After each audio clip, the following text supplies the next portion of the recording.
السلام علیکم ورحمۃ اللہ وبرکاتہ۔ الحمد للہ رب العالمین، والصلاة والسلام علی سید المرسلین وعلی آلہ وصحبہ اجمعین، اما بعد فأعوذ باللہ من الشیطان الرجیم، بسم اللہ الرحمن الرحیم۔ یا ایہا النبی حسبک اللہ ومن اتبعک من المؤمنین، آمنت باللہ صدق اللہ العلی العظیم۔ وقال اللہ تعالی فی شان حبیبہ الکریم، ان اللہ وملائکتہ یصلون علی النبی یا ایھا الذین آمنوا صلوا علیہ وسلموا تسلیما۔ اللہم صل علی سیدنا ومولانا محمد وعلی آلہ وصحبہ افضل صلواتک وعدد معلوماتک وبارک وسلم، صلاۃ وسلام علیک یا سیدی یا حبیبی یا رسول اللہ صلی اللہ تعالی علیہ وآلہ وصحبہ وسلم۔ معزز سامعین، خانقاہ محبوبیہ اولیا کے ہفتے والی اجتماع میں آنے والے تمام مرید متقین، الحمدللہ ہر سال کی طرح اس سال بھی لگاتار 5 یا 6 سال سے یہ یوم فاروق اعظم بھی مناتے ہوئے آ رہے ہیں۔ اللہ کا لاکھ لاکھ شکر احسان ہے، اللہ تعالیٰ اپنے محبوب بندوں کا ذکر ہم جیسے گنہگاروں کی زبان سے کروا لیتا ہے۔ اور کیونکہ یہ محرم کا قریب مبارک مہینہ تشریف لانے والا ہے، ذی الحج کا بالکل آخری تاریخ چل رہی ہے، آج 27ویں تاریخ ہے، اور صحیح روایتوں میں آتا ہے کہ حضرت عمر بن خطاب رضی اللہ تعالیٰ عنہ کو 27ویں تاریخ پر ابو لؤلؤ فیروز نے نماز فجر کی حالت میں آپ پر حملہ کیا تھا، اور 3 دن بعد یعنی 27 پر آپ کو حملہ ہوا، اور اس کے 3 دن بعد محرم کی چاند رات وہ آپ کی شہادت ہوئی، اور پہلے محرم کا دن تھا حضرت عمر بن خطاب رضی اللہ تعالیٰ عنہ کو قبر مبارک میں رکھا گیا ہے۔ تو اسی نسبت کے تحت الحمدللہ، کیونکہ میں اکثر یہ بات کرتا ہوں کہ اہل سنت و جماعت صحابہ اور اہل بیت دونوں سے محبت کرتے ہیں، دونوں کا ادب کرتے ہیں، دونوں کی عزت کرتے ہیں، کیونکہ لوگ محرم کا مبارک مہینہ قریب ذکر عنایت کیا جائے، ہم نے کہا حضرت فاروق اعظم رضی اللہ تعالیٰ عنہ کا ذکر وہ مبارک ذکر ہے، اس ذکر سے اللہ بھی خوش ہوتا ہے، رسول پاک بھی خوش ہوتے ہیں، خود مولائے کائنات علی المرتضیٰ رضی اللہ تعالیٰ عنہ بھی خوش ہوتے ہیں۔ میں نے آگے کچھ روایت بتاؤں گا کہ مولا کیا کہتے تھے حضرت عمر کے بارے میں رضی اللہ تعالیٰ عنہ اجمعین۔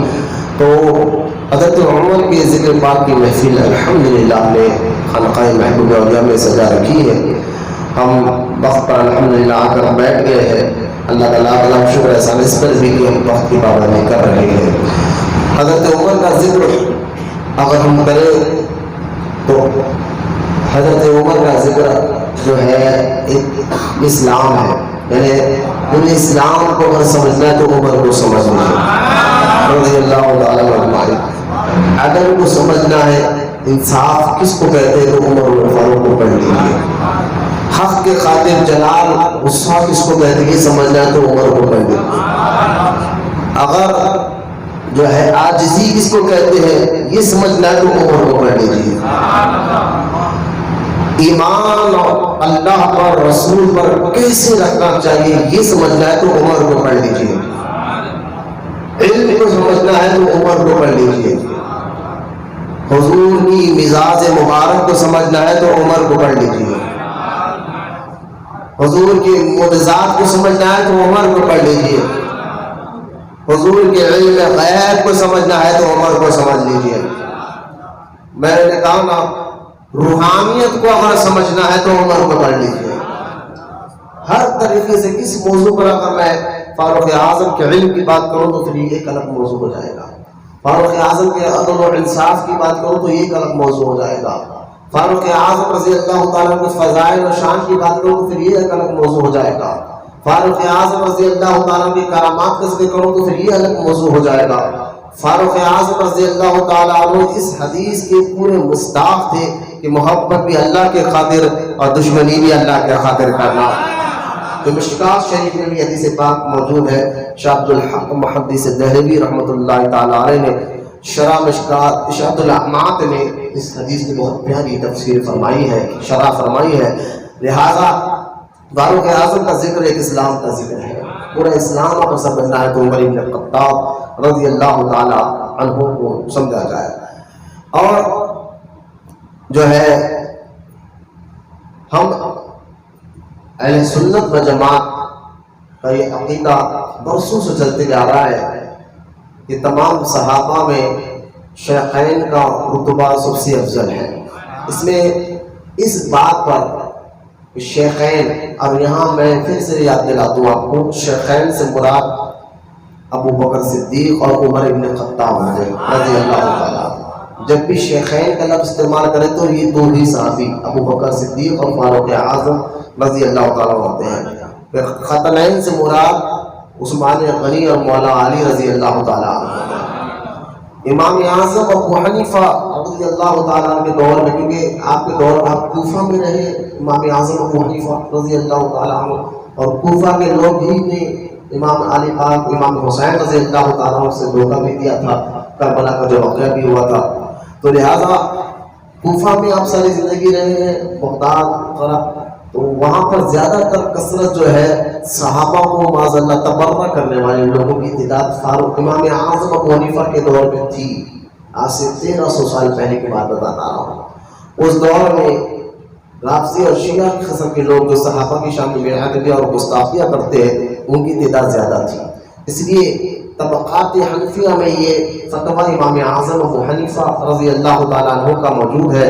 جب کسی نے آ کے آپ سے پوچھا، کیونکہ اس وقت اس علاقے میں اہل تشیع و شیعہ بہت سے موجود تھے، تو اب آ کر کسی نے سوال کرنے والے نے سوال کیا امام اعظم سے کہ آپ یہ بتائیں کہ سنی کون ہے. تو امام اعظم ابو حنیفہ رضی اللہ تعالی عنہ نے مقروب وقت ہے 15 منٹ کی بات کریں. ابھی سورج جو بالکل سر پہ ہوتا ہے اس وقت نماز کو بھی پڑھنا بنا ہوتا ہے. ایک 15 منٹ کا پھر آپ جو بھی پڑھنا ہے انشاءاللہ پڑھیے. ابھی 15 منٹ جانے دیں. 12:15 سے لے کے 12 بجے کے درمیان بالکل سورج تعلق ہوتا ہے، جس کو کہتے ہیں زوال کا وقت. اور اس وقت کوئی بھی نماز پڑھنا اسلام میں منع ہے. 3 وقت ایسے ہیں جس میں نماز نہیں پڑھی جا سکتی.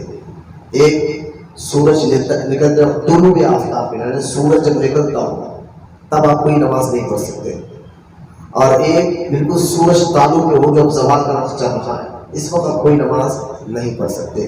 اسی طرح سورج بالکل ڈوبتے وقت، غروب آفتاب اس وقت، 3 وقت ہے. یہ اللہ اس کے رسول نے منع فرمایا ہے، اس کی مولوی کا فتویٰ نہیں ہے، لہٰذا اس کو سمجھے آپ. لہٰذا امام اعظم ابو حنیفہ رضی اللہ تعالیٰ عنہ کے دور مبارکہ میں وہ شخص نے آ کے سوال کیا امام اعظم سے، حضور یہ بتایا کہ سنی کون ہے. اپنے ذرا یہ سوال سے پہلے میں نے ماحول کو بتا دیا کہ وہ ماحول کیسا تھا، تاکہ آپ کو بات سمجھ میں آ جائے. ماحول کیسا بھی ہو، حق بتانا یہ ہمارے اکابروں کا طریقہ رہا ہے. یہ نہیں دیکھا امام اعظم نے کہ اگر میں یہ فتویٰ دوں، کیونکہ امام اعظم کا فتویٰ اس وقت بہت تیزی کے ساتھ لوگ فالو کرتے ہیں. آپ نے یہ نہیں دیکھا کہ اگر میں یہ کہوں گا تو کالے کپڑے والے میرے دشمن ہو جائیں گے، نہ نہ نہ، بلکہ آپ نے حق بتایا. جب آپ سے پوچھا گیا، امام اعظم اہل بیت کے بھی بڑے عاشق ہیں. امام زین العابدین کے 2 بیٹے جو امام جعفر صادق، امام محمد بن باقر کے 2 بیٹے، اور ایک روایت میں امام زین العابدین کے بیٹے ہیں. لیکن امام جعفر صادق رضی اللہ تعالیٰ عنہ کے 2 بیٹے جو ہے، یا امام محمد بن باقر کے دونوں بیٹے، ایک امام جعفر صادق اور ایک تھے حضرت زید رضی اللہ تعالیٰ عنہ. تو امام جعفر صادق کے دور میں امام اعظم ابو حنیفہ تھے. آپ نے 2 سال امام جعفر صادق کی خدمت میں رہ کر پڑھا ہے امام اعظم نے رضی اللہ تعالیٰ عنہ. تو امام جعفر صادق رضی اللہ تعالیٰ عنہ کے سگے بھائی حضرت زید، ان کا ذکر جو ہے البدایہ والنہایہ کی تفسیر تاریخ ابن کثیر میں، البدایہ والنہایہ میں ابن کثیر نے بھی 123 ہجری کے دور میں حضرت زید کے واقعات لکھے ہیں۔ یہ امام محمد بن باقر کے بیٹے ہیں حضرت زید، جو سگے بھائی امام جعفر صادق تھے۔ زید میں رکھا تو حضرت زید رضی اللہ تعالیٰ عنہ جو امام جعفر صادق کے سگے بھائی، اس دور میں جو حکومت چل رہی تھی، انہوں نے بنو امیہ کی جو اکثر بنو امیہ میں بعض بدماش قسم کے لوگ گزرے ہیں، بادشاہ گزرے ہیں، جو اہل بیت کو خاص طور پر تکلیفیں پہنچاتے تھے۔ کربلا کی بات میں آپ کو بتا رہا ہوں، اور بنو امیہ کی اگر آپ تعریف کریں گے تو اس سے مراد وہاں حضرت عثمان غنی ہے، اس سے مراد حضرت امیر معاویہ ہے، اس سے مراد ام حبیبہ رضی اللہ تعالیٰ عنہ تمام مسلمانوں کی مقدس ماں ہے۔ تو لہٰذا یہاں بنو امیہ میں کچھ ایسے لوگ بھی گزرے ہیں تو اہل بیت کو خاص طور تکلیف دیتا۔ تو حضرت زید نے حکومت کے خلاف آواز اٹھائی، حسین کا بیٹا ہے، ظلم برداشی کا بیٹا، جب آواز اٹھائی تھی تو امام اعظم ابو حنیفہ کے پاس لوگ آئے، کہا زید نے، میں اہل بیت کی محبت بتا رہا ہوں، امام اعظم کس طرح وہ حالت کو نہیں دیکھے لیکن جو حق ہے وہ بول کر چھوڑا۔ تو امام اعظم سے جب پوچھا گیا زید نے جو آواز اٹھائی ہے حکومت وقت کے خلاف، جبکہ ان کے تعداد زیادہ نہیں ہے، اور ایک روایت میں یہ بھی آتا ہے کہ جب حضرت زید نے امام حسین کے بیٹے نے یہ آواز اٹھائی کہ حکومت نے جو ظلم کری اس کے خلاف ہم آواز اٹھائیں گے، تو لوگ ان کے پاس جمع ہوئے، بہت سے لوگ جمع ہو کر انہوں نے کہا ٹھیک ہے ہم آپ کا ساتھ دیں گے لیکن ایک شرط پر دیں گے۔ اور کیا؟ غور سے سنا۔ تو امام حضرت زید رضی اللہ تعالیٰ عنہ کو لوگوں نے، جو تبرہ کرنے والے لوگ تھے، وہ کہنے لگے ہم آپ کا ساتھ دیں گے، حکومت کے خلاف ہم لڑیں گے آپ کے ساتھ، لیکن ہمارا جو ہے ایک جواب آپ دیجئے، اور دیکھیں اگر آپ جواب صحیح دیں گے تو ٹھیک ہے، ورنہ ہم گئے تو وہ ہزاروں کی فوج آپ کے پاس سے نکل جائے گی، جبکہ حضرت زید کو فوج کی ضرورت ہے، لوگوں کی ضرورت ہے، ایسا حال ہے۔ حضرت زید پر بتائیے کیا شرط ہے تمہاری؟ کہا تم ابو بکر اور عمر کو برا کہو۔ دیکھ رہے آپ، ابو بکر اور عمر کو برا کہو، آپ کا ساتھ دیں گے۔ حضرت زید نے یہ نہیں دیکھا کہ معاذ اللہ حسین کا بیٹا ہے، دیکھتا ہی کہا ہے نا، انہوں نے یہ نہیں دیکھا کہ اگر میں ہاں کہوں گا تو یہ میرا ساتھ رہیں گے، نہ کہوں گا تو چھوڑ دیں گے۔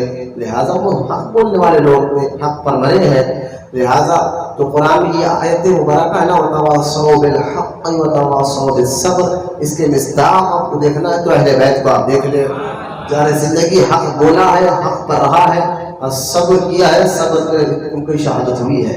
لہٰذا آپ نے کہا نہ یہ نہیں ہو سکتا، ابو بکر اور عمر کو میں برا کہوں رضی اللہ تعالیٰ عنہ اجمعین، تو انہوں نے کہا ٹھیک ہے اگر آپ برا نہیں دیتے ہم جائیں گے، تو آپ نے کہا جاؤ، مجھے تم سے کوئی مطلب بھی نہیں ہے۔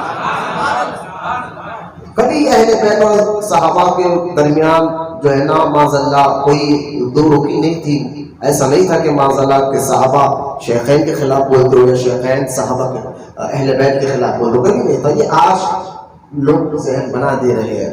پھر حضرت زید، میں امام اعظم کی محبت بتا رہا تھا، حالات دیکھیے آپ، حضرت زید نے جب اعلان کر دیا کہ حکومت کے خلاف آواز اٹھائی، امام اعظم جمعہ پڑھا رہے ہیں، اور بڑے بڑے جمعہ میں اس وقت جو ہے حکومت کے کارکنان بیٹھے ہوئے ہیں، فوج کے جنرل بیٹھے ہوئے جمعہ پڑھنے کے لیے، بڑے بڑے وزراء بیٹھے ہوئے ہیں، اور امام اعظم سے فتویٰ لیا گیا کہ یہ زید نے جو آواز اٹھائی ہے یہ صحیح ہے؟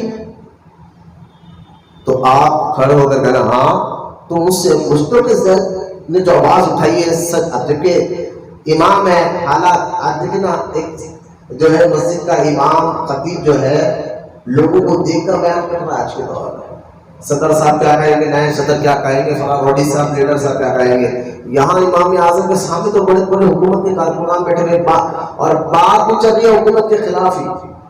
امام اعظم ابو حنیفہ نے کہا کہ مجھ سے پوچھ دو کہ زید نے جو آواز اٹھائی کس کے خلاف؟ زید نے آواز اٹھائی تھی حضرت زید نے حکومت کے خلاف، کیونکہ وہ ظلم کر رہے تھے، ناحق کے خلاف۔ تو مجھ سے پوچھتے ہو کہ زید نے جو آواز اٹھائی ہے وہ صحیح ہے یا غلط ہے؟ امام اعظم ابو حنیفہ کھڑے ہو کر فرماتے ہیں کہ ہاں وہ تو اتنے سچے ہیں، آل رسول ہے، حسین کے بیٹے ہیں، بلکہ میں ان کی مدد کے لیے ابھی اپنے اسی وقت شاگرد کو بلا کر 20,000 درہم دے کر کہا کہ یہ زید کی خدمت میں پیش کرتا ہوں. بولے محبت سے سبحان اللہ. تو کسی نے پھر سوال کیا اچھا ایک بات بتائیے ابھی جو حالات ہے ابھی حضرت زید کے ساتھ دینا موت کو دعوت دینے کے برابر ہے. لہذا کسی نے کہا حضور امام اعظم سے اگر ہم زید کا ساتھ دے, توجہ سنیں آپ, ہم حسین کے بیٹے زید کا ساتھ دے, کیونکہ شہادت ہماری ہوگی کہ حالات جو بتا رہے ہیں, اگر ہم ساتھ دے اور ہماری شہادت ہو جائے تو کیا اللہ تعالیٰ بدر میں جو بدری شہید ہوئے تھے ان جیسا ثواب عطا فرمائے گا؟ امام اعظم نے ممبر پر کھڑے ہو کر فرمایا ہاں, اگر آج زید کا ساتھ دینے والے شہید بھی ہو جائے تو اللہ بدریوں جیسا ان کو ثواب عطا فرمائے گا. یہ اہل بیت سے محبت تھی امام اعظم. اور صحیح روایت میں یہی موجود ہے کہ امام اعظم کو جو زہر دیا گیا تھا حکومت نے وہ صرف اہل بیت کی محبت میں دیا تھا. جو آپ جو ہے جیل کے اندر آپ کی شہادت ہوئی ہے تو امام اعظم ابو حنیفہ کے ایک فتویٰ طبقات حنفیہ میں لکھا ہوا ہے. آپ سے پوچھا گیا حضور یہ بتائے کہ سنی کون ہے؟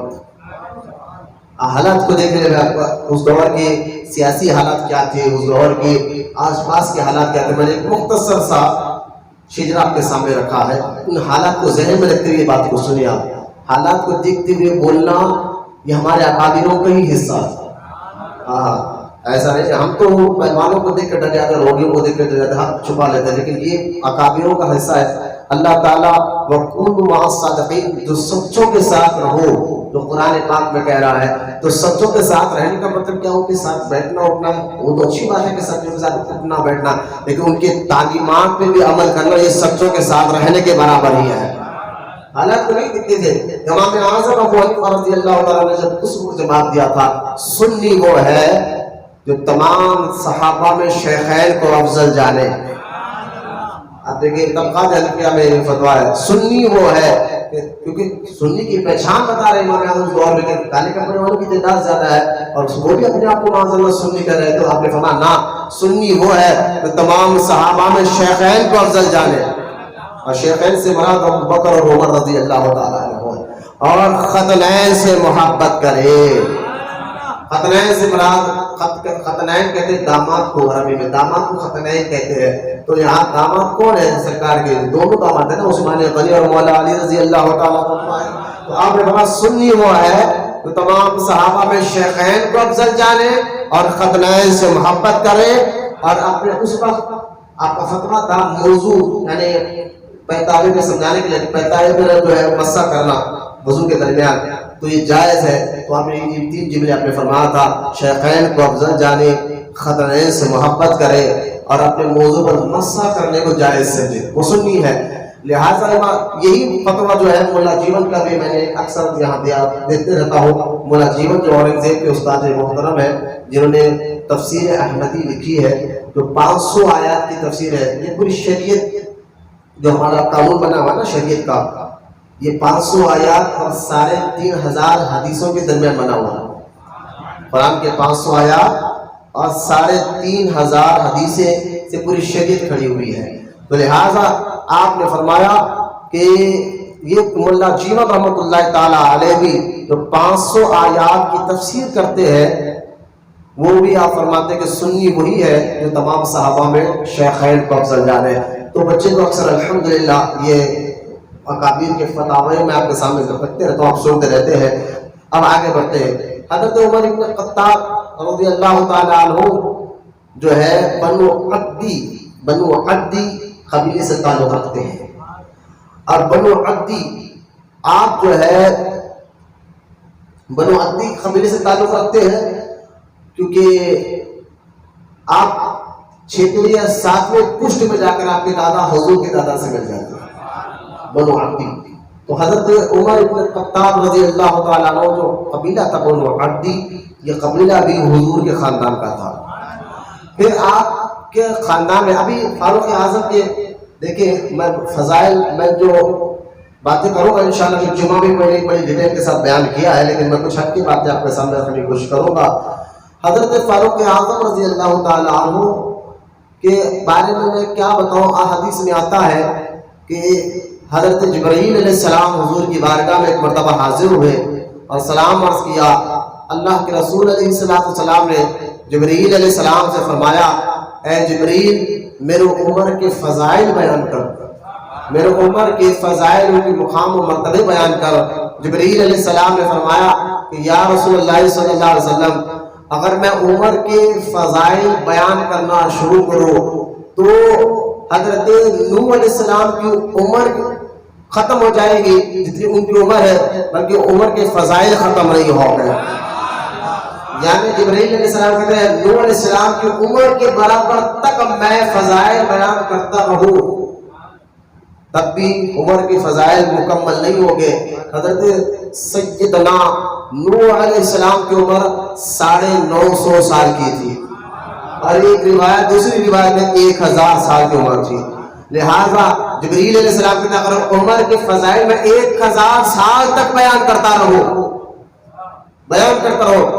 لیکن وہ 1000 سال ختم ہو جائیں گے لیکن فضائل عمر ختم نہیں ہوں گے۔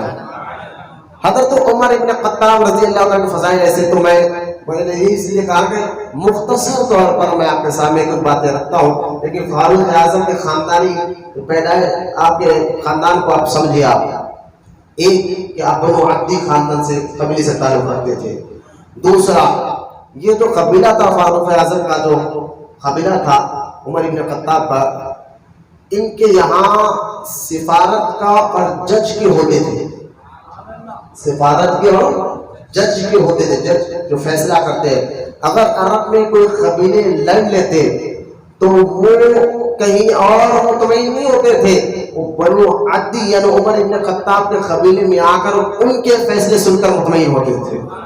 تو لہٰذا یہ آپ ذرا دیکھیں خاندانی وجوہات میں آپ کو بتا رہا ہوں کہ عمر ابن خطاب کا کہ ایک تو حضور کے خاندان سے، دوسرا فاصل تھے، فیصلے کرنے والے تھے کہ خاندان میں خود عمر ابن خطاب بھی جج رہے، اور سفارت کی ذمہ داری بھی آپ کے پاس ہے۔ سفیر سمجھتے نا، جو ایک ملک کی بات دوسرے ملک تک پہنچاتا ہے۔ سفیر پورے ملک کی عزت ہوتا ہے، پورے ملک کی عزت کا نام سفیر ہے۔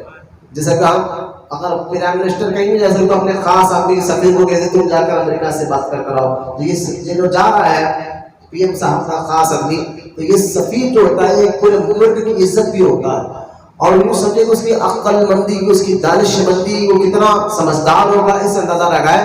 تو یہ سمجھ آنے کے لیے میں نے آپ کو تھوڑا سا نیچے اتر کے آپ کو سمجھایا ہو تو عمر ابن خطاب رضی اللہ تعالیٰ عنہ فاصل فیصلے بھی کیا کرتے تھے، اور دوسرا جو ہے سفارت کا انتظام، یعنی اپنے ملک کی کچھ باتیں دوسرے ملک ایران بغداد جا کر وہاں سے کر بھی آتے تھے، ملک شام جا کر۔ تو آپ سفارت اور سفیر بھی آپ تھے، اور آپ جو ہے جج بھی آپ تھے۔ اب آگے بڑھے، آپ بچپن سے ہی پڑھنا بھی جانتے تھے اور لکھنا بھی جانتے تھے، پڑھنا بھی جانتے تھے۔ اور علماء کہتے ہیں کہ اس دور میں گنتی کے 17 سے 18 لوگ تھے پورے عرب میں جو پڑھنا اور لکھنا جانتے تھے۔ میں آپ نے حضور کی بات نہیں کر رہا ہوں، سب سے اعلیٰ وہ اولا ہمارا نبی۔ میں یہاں تھوڑا سا ازر کر دینا جائے کہ حضور صلی اللہ تعالی علیہ وسلم کے بارے میں بھی معاذ اللہ وہابی عقیدہ یہ کہتے کہ حضور کو تو پڑھنا نہیں آتا تھا، لیکن اس میں کچھ دلائل دیتے تھے۔ میں اس طرح نہیں جاتا، ان کی بکواس باتیں، لیکن اگر اس پر بیان کیا جائے تو پھر یہ غلط موضوع ہو جائے گا۔ لہٰذا حضرت عمر ابن خطاب رضی اللہ تعالیٰ کے بارے میں تاریخ دانوں نے یعنی تاریخ لکھنے والوں نے یہ بات لکھی ہے کہ اس دور میں بامشکل 17 سے 18 لوگ پڑھنا بھی جانتے تھے اور لکھنا بھی جانتے تھے۔ ان میں سے حضرت عمر بن خطاب کا بھی نام آتا ہے، بہت کم لوگ جانتے تھے یہ تین۔ اب آگے دیکھیے، آپ خود آپ کو کئی زبانوں پر قبولیت تھی اسلام لانے سے پہلے بھی۔ آپ سریانی، عربی تو ہے ہی، پیدائشی عرب ہے، لیکن اس کے سریانی زبان بھی آپ جانتے ہیں، جس کی دلیل وہ حدیث پاک ہے کہ ایک مرتبہ اللہ کے رسول صلی اللہ علیہ وسلم کے سامنے حضرت عمر بن خطاب نے توریت لا کر پڑھنا شروع کر دیا تھا۔ توریت سریانی زبان میں اتری ہے کہ سرکار مدینہ علیہ السلام کا چہرہ سرخ ہو گیا۔ ابو بکر صدیق رضی اللہ تعالیٰ عنہ نے حضرت عمر کو کہا، عمر تیری ماں تجھ پر روئے، دیکھتا نہیں رحمت کون ہے کا چہرہ سرخ ہو گیا ہے۔ حضرت عمر نے حضور کا چہرہ دیکھا وہ قدموں میں گر کے کہے یا رسول اللہ میرا مقصد آپ کو تکلیف پہنچانا نہیں تھا، میں نے سنا آپ کی زبان سے یہ بھی اللہ کا کلام ہے تو میں پڑھ کر سنا رہا تھا۔ تب سرکار مدینہ علیہ السلام نے فرمایا تھا عمر اگر آج موسیٰ بھی میرے زمانے میں آ جائے تو ان کو بھی میری ہی اطاعت کرنی پڑے گی علیہ السلام۔ تو تب یہ حدیث بڑی مشہور ہے، لیکن اس سے پتہ چلتا ہے کہ سریانی زبان بھی آپ کو آتی تھی۔ میں آپ کو یہ بتانا چاہتا ہوں فاروق اعظم رضی اللہ عنہ کا یہ دیکھیں۔ اب آگے اور دیکھیں، ابھی میں بھی اسلام لانے سے پہلے آپ عمر میں کیا کیا خوبیت میں آپ کو وہ سمجھا رہا ہوں رضی اللہ تعالیٰ عنہ۔ پھر آپ جو ہے سب سے بہترین اور سب سے بڑے عرب میں پہلوان بھی تھے۔ آپ کشتی جاننے کو اچھی طرح جانتے تھے۔ جو عرب میں ایک میدان تھا عکاظ نامی، اس میدان میں سال میں میلے لگتے تھے، ہر قسم کے لوگ اپنا اپنا ہنر دکھاتے تھے، اور یہ وہی میلہ ہے جس میں حسان بن ثابت اپنی شاعری سے پہچانے گئے۔ لوگ سارے مکے میں اگر حسان کا نام لیتے تو لوگ وہ جو عکاظ کے میدان میں شاعری سناتا ہے، اگر کوئی کہتے عمر کا نام اگر کوئی لے تو وہ جو 13 سال سے عکاظ کے میدان میں کشتیوں کا چیمپئن رہا ہے، تو اس میں شہرت بھی ہوتی تھی، لوگوں میں بات کرتی رہتی تھی۔ تو حضرت عمر ابن خطاب رضی اللہ تعالیٰ عنہ جو ہے عکاظ کے میدان میں جو کشتی کا میدان تھا، ہر وقت آپ اس میں چیمپئن ہے، آپ کو 13 سال تک کوئی ہرا نہیں سکا۔ اس سے اندازہ کر کے جسمانی ورزش آپ کا جسم اتنا مضبوط تھا، ایک روایت میں آتا ہے کہ آپ دوڑتے ہوئے گھوڑے پہ بھاگتے ہوئے جا کر بیٹھتے تھے۔ یہ قاصر عمر بن خطاب کی دین ہے، جسم کی اگر آپ چمڑے پہ پیر رکھتے اور لوگ کو کہیں گے چمڑا کھینچو تو چمڑا پھٹ جاتا، لیکن آپ کا پیر ہلتا نہیں تھا، یعنی وزن ہے۔ اللہ میں اس جمعہ میں نے کہا ہے اپنی صحت کا خیال رکھنا چاہیے۔ نیت یہ ہے کہ ہم صحت کا خیال لوگ اپنے باقی نہیں ہوتی، سینہ آج کل گیسز پرابلم تو چھوٹے بچوں سے لے کے بڑوں تک سب میں عام ہو گیا ہے۔ تو ان کو کہو کہ صبح صبح اٹھو ذرا اپنی صحت کے لیے دوڑ اٹھو کہ نہیں وہ اتنی صبح اٹھنا نہیں ہوتا، لیکن وہ بیکار لیے بیچے بنے کے لیے ورزش کرنے کے لیے دل نہیں بولے گا۔ بھائی ورزش کرنا اچھی چیز ہے، جسم کو صحت مند رکھنا، نیت یہ رہے کہ اللہ کی عبادت میں فرق نہ ہے، تو اپنے جسم کی ورزش کرے۔ خود بندہ نواز کے سدراز رحمۃ اللہ تعالی کا یہ قول آج بھی امت پر یہ لگا ہوا ہے کہ صحت کہ وہ غنیمت جان بیماری سے پہلے، یعنی بیمار آدمی جو عبادت نہیں کر سکتا وہ عبادت صحت مند آدمی کر سکتا ہے۔ تو صحت اس لیے سے حاصل کرو، ورزش ہو، ایکسرسائز ہو، تاکہ تمہارا جسم مضبوط ہو اور تمہاری عبادت میں کوئی خرابی یعنی خلل نہ پیدا ہو اللہ کی رضا کے لیے۔ صحت اس نیت سے کرنا بھی ثواب کا کام ہے۔ لہٰذا حضرت عمر ابن خطاب کی میں بات بتا رہا تھا کہ آپ اتنے صحت مند تھے۔ پھر آگے دیکھیے آپ عمر ابن خطاب میں نے کیا کیا چیزیں بتائی، ایک بنو عبدی خاندان سے آپ ہیں، دوسرا پھر آپ جو ہے سفارت کا مقام آپ کے پاس ہے، تیسرا جج کا مقام آپ ہے، چوتھا پڑھے لکھے آپ ہیں، پانچواں کشتی میں پہلوان آپ ہیں، چھٹواں جو ہے آپ بڑے مضبوط آدمی تھے۔ اب آگے دیکھیں ساتھیوں، آپ میں دوگلا پن نہیں تھا شروع سے۔ حضرت عمر ابن خطاب کی مزاج دوگلا پن سے معذرت میں سمجھانے کے کہہ رہا ہوں، یعنی آپ کفر کے ساتھ تھے تو کھل کر ان کا ساتھ دیا، کھل کر ان کا ساتھ دیا، اور جب آپ ایمان لائے اسلام کے ساتھ رہے تو پھر کھل کر ان کا ساتھ دیا۔ یہ آپ کی مزاج نہیں تھا کہ آپ کی مزاج ایک جہتی بہت مضبوطی کے ساتھ تھی، جس کا ساتھ ادھر ہو جائے، ایسا نہیں کہ ادھر بھی ہو یا ادھر بھی ہو، یہ آپ کی مزاج میں شروع سے نہیں تھا، آپ کی مزاج میں یہ شروع سے نہیں تھا۔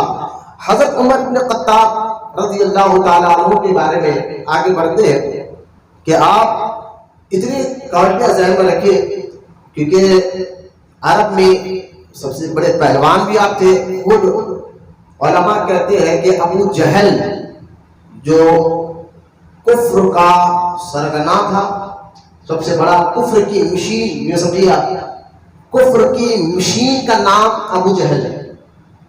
کوئی مشین بناتے ہیں کسی چیز کو، ابو جہل کفر کی مشین کا نام ہے۔ بلکہ حدیث پاک میں سرکار نے فرمایا کہ میری امت کا فرعون کا نام ابو جہل ہے، میری امت کا فرعون حضور نے فرمایا ابو جہل. لہذا ابو جہل بھی اتنا بڑا کفر کی مشین اور اتنا سردار مکہ بھی رہ چکا ہے بہت بار، لیکن وہ بھی عمر ابن خطاب سے ڈرتا تھا. میں نے آپ کی مزاج میں سختی جلال اتنا تھا کہ وہ بھی آپ سے ڈرتا تھا. اور دوسری روایت میں ہے کہ ابو جہل، ایک روایت میں سگا ماما یا دوسری روایت میں دور کا ماما، لیکن رشتے میں ضرور تھا عمر ابن خطاب کے. ماموں لگتا تھا عمر فاروق کو ابو جہل رشتے میں. اب دور کا یا اس میں اختلاف علماء کے نزدیک کا تھا یا دور کا تھا، بعض نے کہا دور کا ماموں تھا، خاص ماموں تھا، لیکن جو بھی ہو رشتے میں ضرور تھا عمر ابن خطاب کے. کیونکہ عمر کے مزاج میں نے ابھی آپ بتایا کہ عمر فاروق اعظم کی مزاج، ان کی پہلوان کی سب چیزیں آپ لگے. تو اب جب اسلام پھیلنا شروع ہوا عرب میں اور گنتی کے ابھی 40 مسلمان ہوئے، 39 مسلمان. دیکھیے آپ صحابہ پہ بولنے سے پہلے کبھی اس دور کے حالات پہ بھی غور کریں. حضور کے ساتھ دینا اس دور میں موت کو دعوت دینے کے برابر تھا. بظاہر کہہ رہا ہوں، بظاہر اس وقت حضور کے پاس نہ دولت تھی نہ ہی آپ کے پاس کوئی فوج تھی. ہم بھی اگر کسی اس کے ساتھ جڑتے ہیں کسی پارٹی کے ساتھ تو اس کی فوج کو دیکھتے ہیں، اس کی طاقت کو دیکھتے ہیں، اس کی دولت کو دیکھتے ہیں، ہاں اس کے ساتھ رہے تو فائدہ ہے. لیکن جس کے ساتھ رہنے سے آپ کی جان کو خطرہ ہے تو کون ان کے ساتھ رہے گا، کون ان کے ساتھ جڑے گا؟ اب بظاہر حضور کے ساتھ نہ کوئی فوج ہے نہ پیسہ ہے. علماء نے یہاں پر بھی ایک پیاری بات کی کہ اگر پیدائشی طور پر اللہ چاہتا تو حضور کو مالدار رکھتا، لیکن پھر کہہ رہا ہوں ظاہری طور پر، ورنہ میرے آقا کا اختیار ایسا ہے. سرکار نے فرمایا عائشہ اگر میں چاہوں تو اور کا پہاڑ سونا بن سکتا ہے. میں آپ کو سمجھا رہا ہوں. لیکن علماء کہتے ہیں بس ظاہر حضور کے پاس پیسہ نہیں تھا، لیکن اللہ چاہتا تو پیدائشی طور پر مالدار بنا دیتا. تو جو لوگ حضور سے کلمہ پڑھ کر اسلام میں آ رہے تھے تو دیکھنے والے بولنے والے یہ بھی کہہ سکتے تھے ہاں پیسہ دے کر ان کے ساتھ چلے گئے، دولت دے کر ان کا ساتھ دینے چلے گئے. یہ حکمت تھی اللہ تعالیٰ کی کہ آپ بظاہر حضور کو کچھ پیسہ نہیں تھا، دولت نہیں تھی، بلکہ حضور کے ساتھ جڑنا موت کو دعوت دینے والے کے برابر تھا. اور یہ بھی بات کلیئر ہو گئی کہ حضور کے ساتھ اس وقت جڑنے والے کوئی عام لوگ نہیں تھے، پڑھے لکھے ابو بکر جیسے لوگ تھے. تو یہ کہنا کہ کچھ دیہاتیوں نے، یعنی دیہاتی جس کو ہم آج کے دور میں گاؤں کے لوگ کہتے ہیں، وہ گاؤں کے لوگ آگے ان کو بات کرنے کچھ لوگ تانا دیتے ہیں، کچھ گنے چنے دیہاتیوں نے شروع کلمہ پڑھا تھا. میں نے کہا ابو بکر تو تاجر بھی تھے. عثمان غنی کی صفات میں نے آپ کو گزشتہ اتوار الحمدللہ سنایا ہے. عثمان غنی کیسے سمجھدار ہے. تو میں نے کہا یہ عثمان غنی تو 5ویں نمبر پر مسلمان ہو رہے ہیں، 4تھے نمبر پر مسلمان ہو رہے ہیں، 5ویں نمبر پر. تو لہٰذا عثمان غنی کا ان کے ساتھ حضور کے ساتھ جڑ جانا، مولا علی کا حضور کے ساتھ جڑ جانا، ابو بکر کا حضور کے ساتھ جڑ جانا، ابو عبداللہ بن مسعود کا حضور کے ساتھ جڑ جانا، ابو الرحمن بن عوف کا حضور کے ساتھ جڑ جانا. تو پتہ چلا کہ خود گنے چنے دیہاتی ان پڑھ لوگوں نے شروع حضور سے جاتے ہوئے، بلکہ ایسے لوگ جو ہر کام سوچ سمجھ کر کرتے تھے، تجربے کے ساتھ کرتے تھے، جن کی عقل جن کی دانشوری بڑی عروج پر تھی، ایسے لوگ حضور کے ساتھ شروعات میں جڑ چکے تھے. ابو بکر کی اگر تجارت دیکھیں رضی اللہ تعالیٰ عنہ تو خیر حضور کے ساتھ جڑنا موت کو دعوت دینے کے برابر تھا. لیکن ابو بکر جڑ گئے ہیں، عثمان غنی جڑ گئے ہیں. مجھے بتاؤ عثمان کے پاس پیسے کی کیا کمی تھی رضی اللہ تعالیٰ. عثمان غنی کو معلوم ہے اگر میں ان کا کلمہ پڑھوں تو میرے ایمان بھی جائے گا، میرے ساتھ کیا ہوگا، لیکن پھر بھی آپ نے حق کو قبول کیا. یہ صحابہ کی مزاج ہے، پاکیزگی ہے. خدا کے واسطے صحابہ کے خلاف کبھی بد بکو. انہوں نے جو قربانیاں دی ہے نا، آج اسلام انہیں کی قربانیوں کی وجہ سے یہاں تک پھیلا ہے. اس کے پیچھے اگر یہ قربانیاں دینا، حضور کا ساتھ دینا، آج آئے شائے بھائی بکتے ہو صحابہ کے خلاف تو دل کو بڑی تکلیف ہوتی ہے کہ صحابہ کے خلاف میں نہ بکے. اب مجھے بتائیے ادھر ایسے لوگ گنتی کے 49 لوگ جمع ہوئے اور ادھر کفر پریشان ہے. ہر طریقے سے ابو جہل اور ان کے ساتھیوں نے پوری کوشش کر لی تکلیف دینے کی. سارے روایت آپ میلاد کی مبارک مہینے میں سنتے رہتے ہیں. کیا کیا تکلیف نہیں دی بلال کو، کیا کیا تکلیفیں نہیں دی عثمان غنی کو، کیا کیا تکلیفیں نہیں دی عبد الرحمن بن عوف کو. مکہ 2 بار عثمان غنی نے چھوڑا. لہٰذا آپ کو اتنی تکلیفیں دینے کے باوجود بھی آپ اسلام جب پھیل رہا تھا تو کفر میں بڑا زلزلہ پیدا ہوا اور سب نے کہا اگر عرب میں ان کو روک اگر کوئی سکتا ہے تو عمر ہے.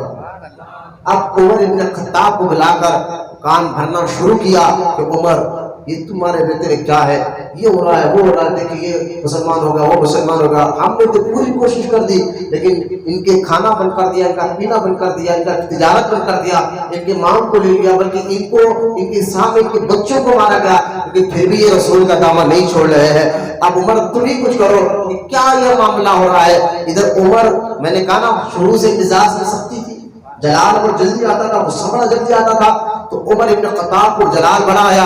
ادھر کعبے کے قریب میٹنگ لگا کر مشرکین عمر کے کان کو بھر رہے ہیں, اور ادھر ام ہانی کے گھر اپنے نورانی مبارک ہاتھ اٹھا کر, یہ ہاتھ اس قابل کا نہیں سمجھانے کے لیے کہہ رہا ہوں, اپنے مبارک اور نورانی ہاتھ اٹھا کر اللہ کے رسول علیہ السلام دعا کر رہے ہیں, اللہ عمر کے ذریعے اسلام کو عزت عطا فرما.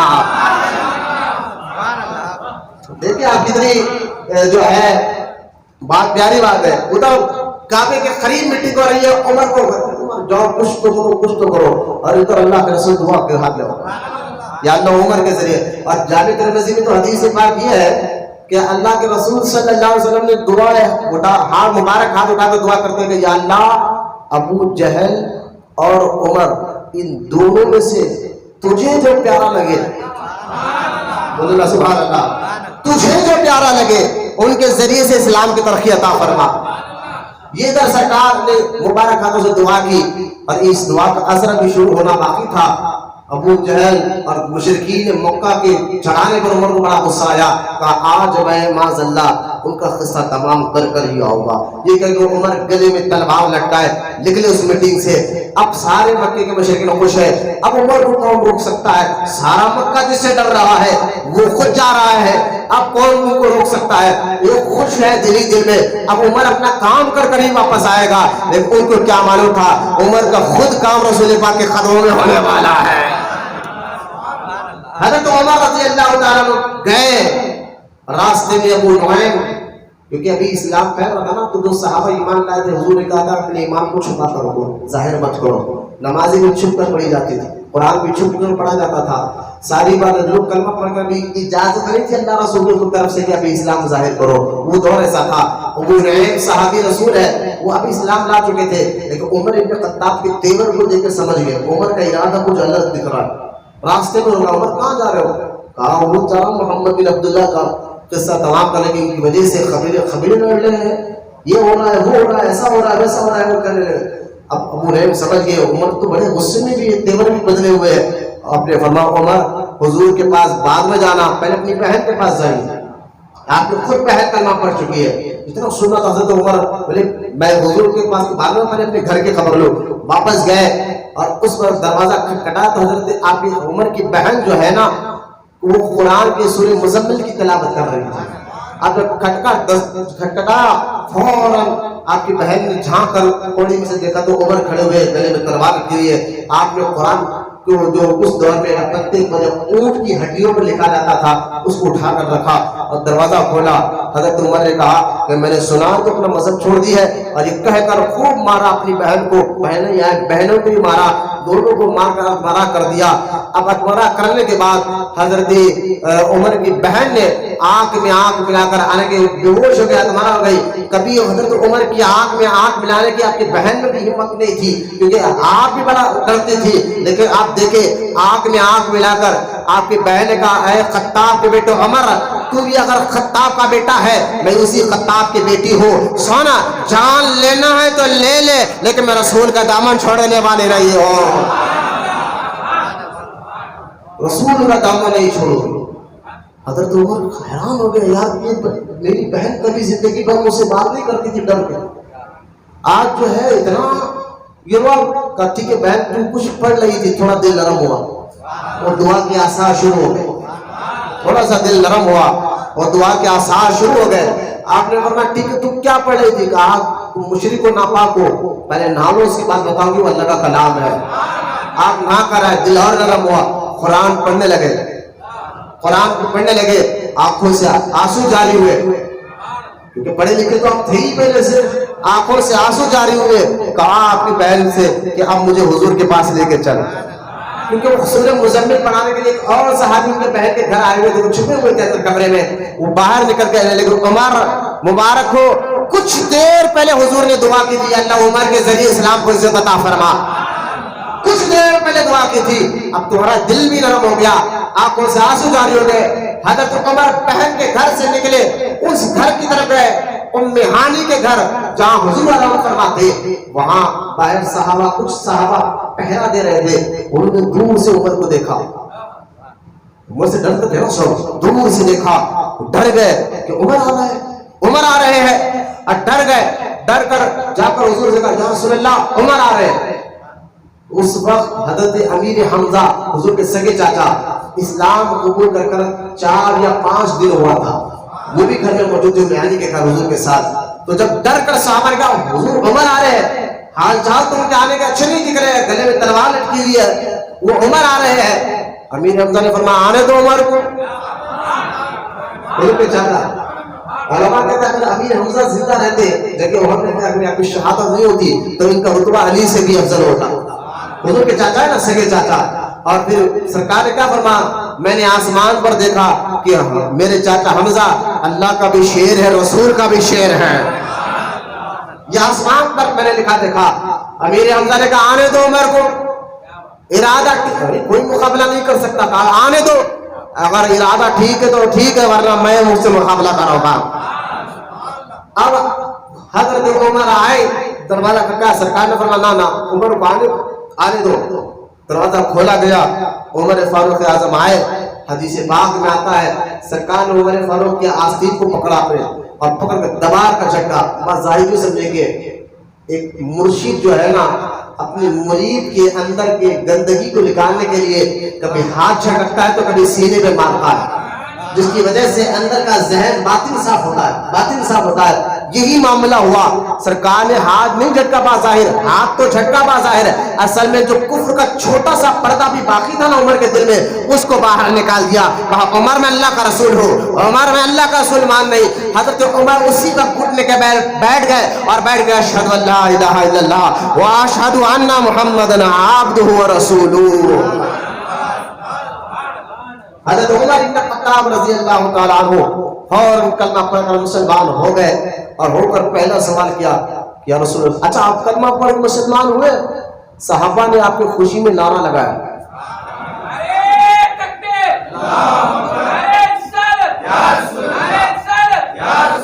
میں ابھی اتوار کی تھکان باقی ہے بچوں میں, اس لیے آواز ہی نہیں نکل رہی.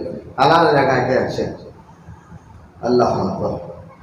صحابہ نے نعرہ لگایا, خود حدیث میں آیا کہ حضور نے خود نعرہ لگایا, اور نعرے تکبیر اللہ اکبر کی گونج سارے مکہ کے وادیوں میں گونجی.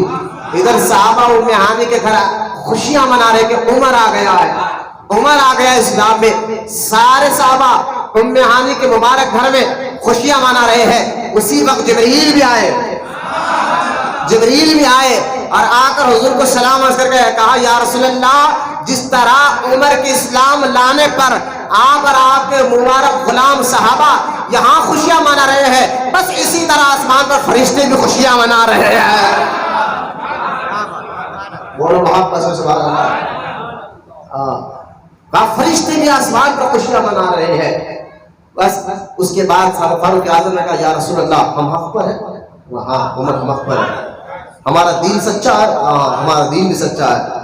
جب ہم حق پر ہیں, اب اللہ کے رسول ہے, ہمارا دین بھی سچا ہے, تو اب ہم چھپ کر کیوں نماز پڑھیں؟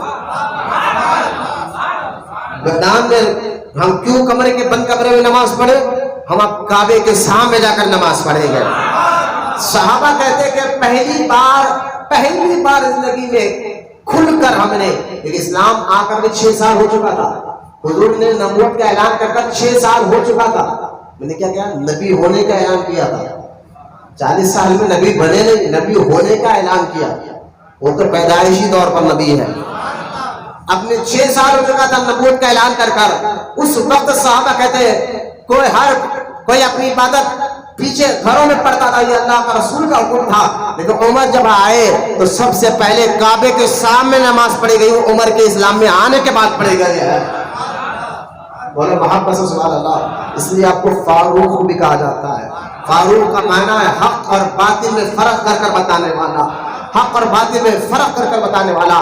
لہذا حضرت عمر نے کہا حضور ہم سچے, ہمارا دین سچا, ہمارا اسلام سچا, اب اللہ کے رسول سچے, تو ہم کیوں اپنے مکانوں میں نماز پڑھے. اب چلے سرکار علیہ السلام کو لے کر حضرت عمر آگے نکلے. آگے آگے دو لین تھی, ایک لین میں سب سے آگے عمر تھے اور دوسری لین میں سب سے آگے امیر حمزہ تھے. حضرت حمزہ حضرت عمر دونوں کو لے کر پورے گروپ کو لے کر کعبے کی طرف جا رہے ہیں اور حضرت عمر کہہ رہے ہیں اگر کسی کو اپنے بیوی کو بیوہ بنانا ہے, اگر کسی کو اپنے بچوں کو یتیم بنانا ہے, وہ آئے عمر سے مقابلہ کرے. عمر جا رہا ہے کعبے کے سامنے حضور کے ساتھ نماز پڑھنے کے لیے.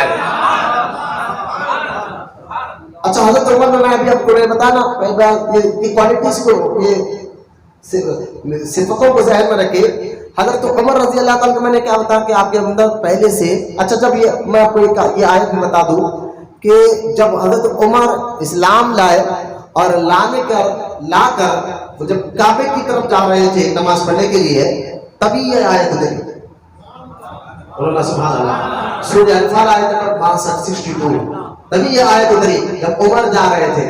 اور وہ آیت کیا اتری؟ اللہ فرماتا ہے یا ایھا النبی, اے غیب بتانے والے نبی, حسبک اللہ, اللہ نے وعدہ کیا نا تمہاری مدد کرنے کا. بولنا سبحان اللہ. اللہ نے وعدہ کیا تھا تمہاری مدد کرنے کا, جو مدد آ گئی. کیسی آئی اللہ؟ ڈائریکٹ آئی؟ نا عمر کے ذریعے آئی. بولنا سبحان اللہ. مدد اللہ ہی کرتا ہے, ذریعے بنا دیتا ہے. بس یہ وسیلہ بھی ثابت ہو رہا ہے. حسبک اللہ ومن اتبعک من المؤمنین. حبیب ہم نے وعدہ کیا نا تیرے بعد ہم تیری مدد کریں گے. یہ مدد آ گئی, یہ مدد آ گئی. علماء کہتے ہیں کہ یہ آیت اتری عمر کے اسلام قبول کرنے پر. حسبک اللہ ومن اتبعک من المؤمنین, ہم نے عمر کے ذریعے تمہاری مدد کی.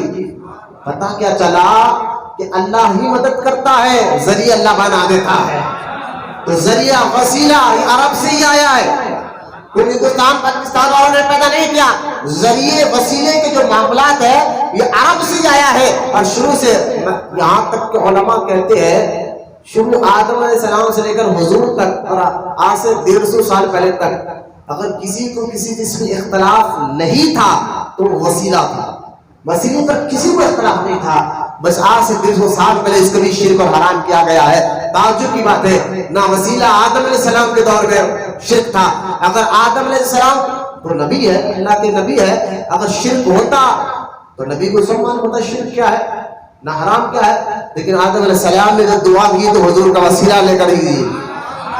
اب جتنے نبیوں کی بات کریں تو خیر یہ آیت اتری ہی فاروق اعظم کے ہاتھ میں کہ ہم تمہاری مدد کریں, مدد مل گئی. سبحان اللہ.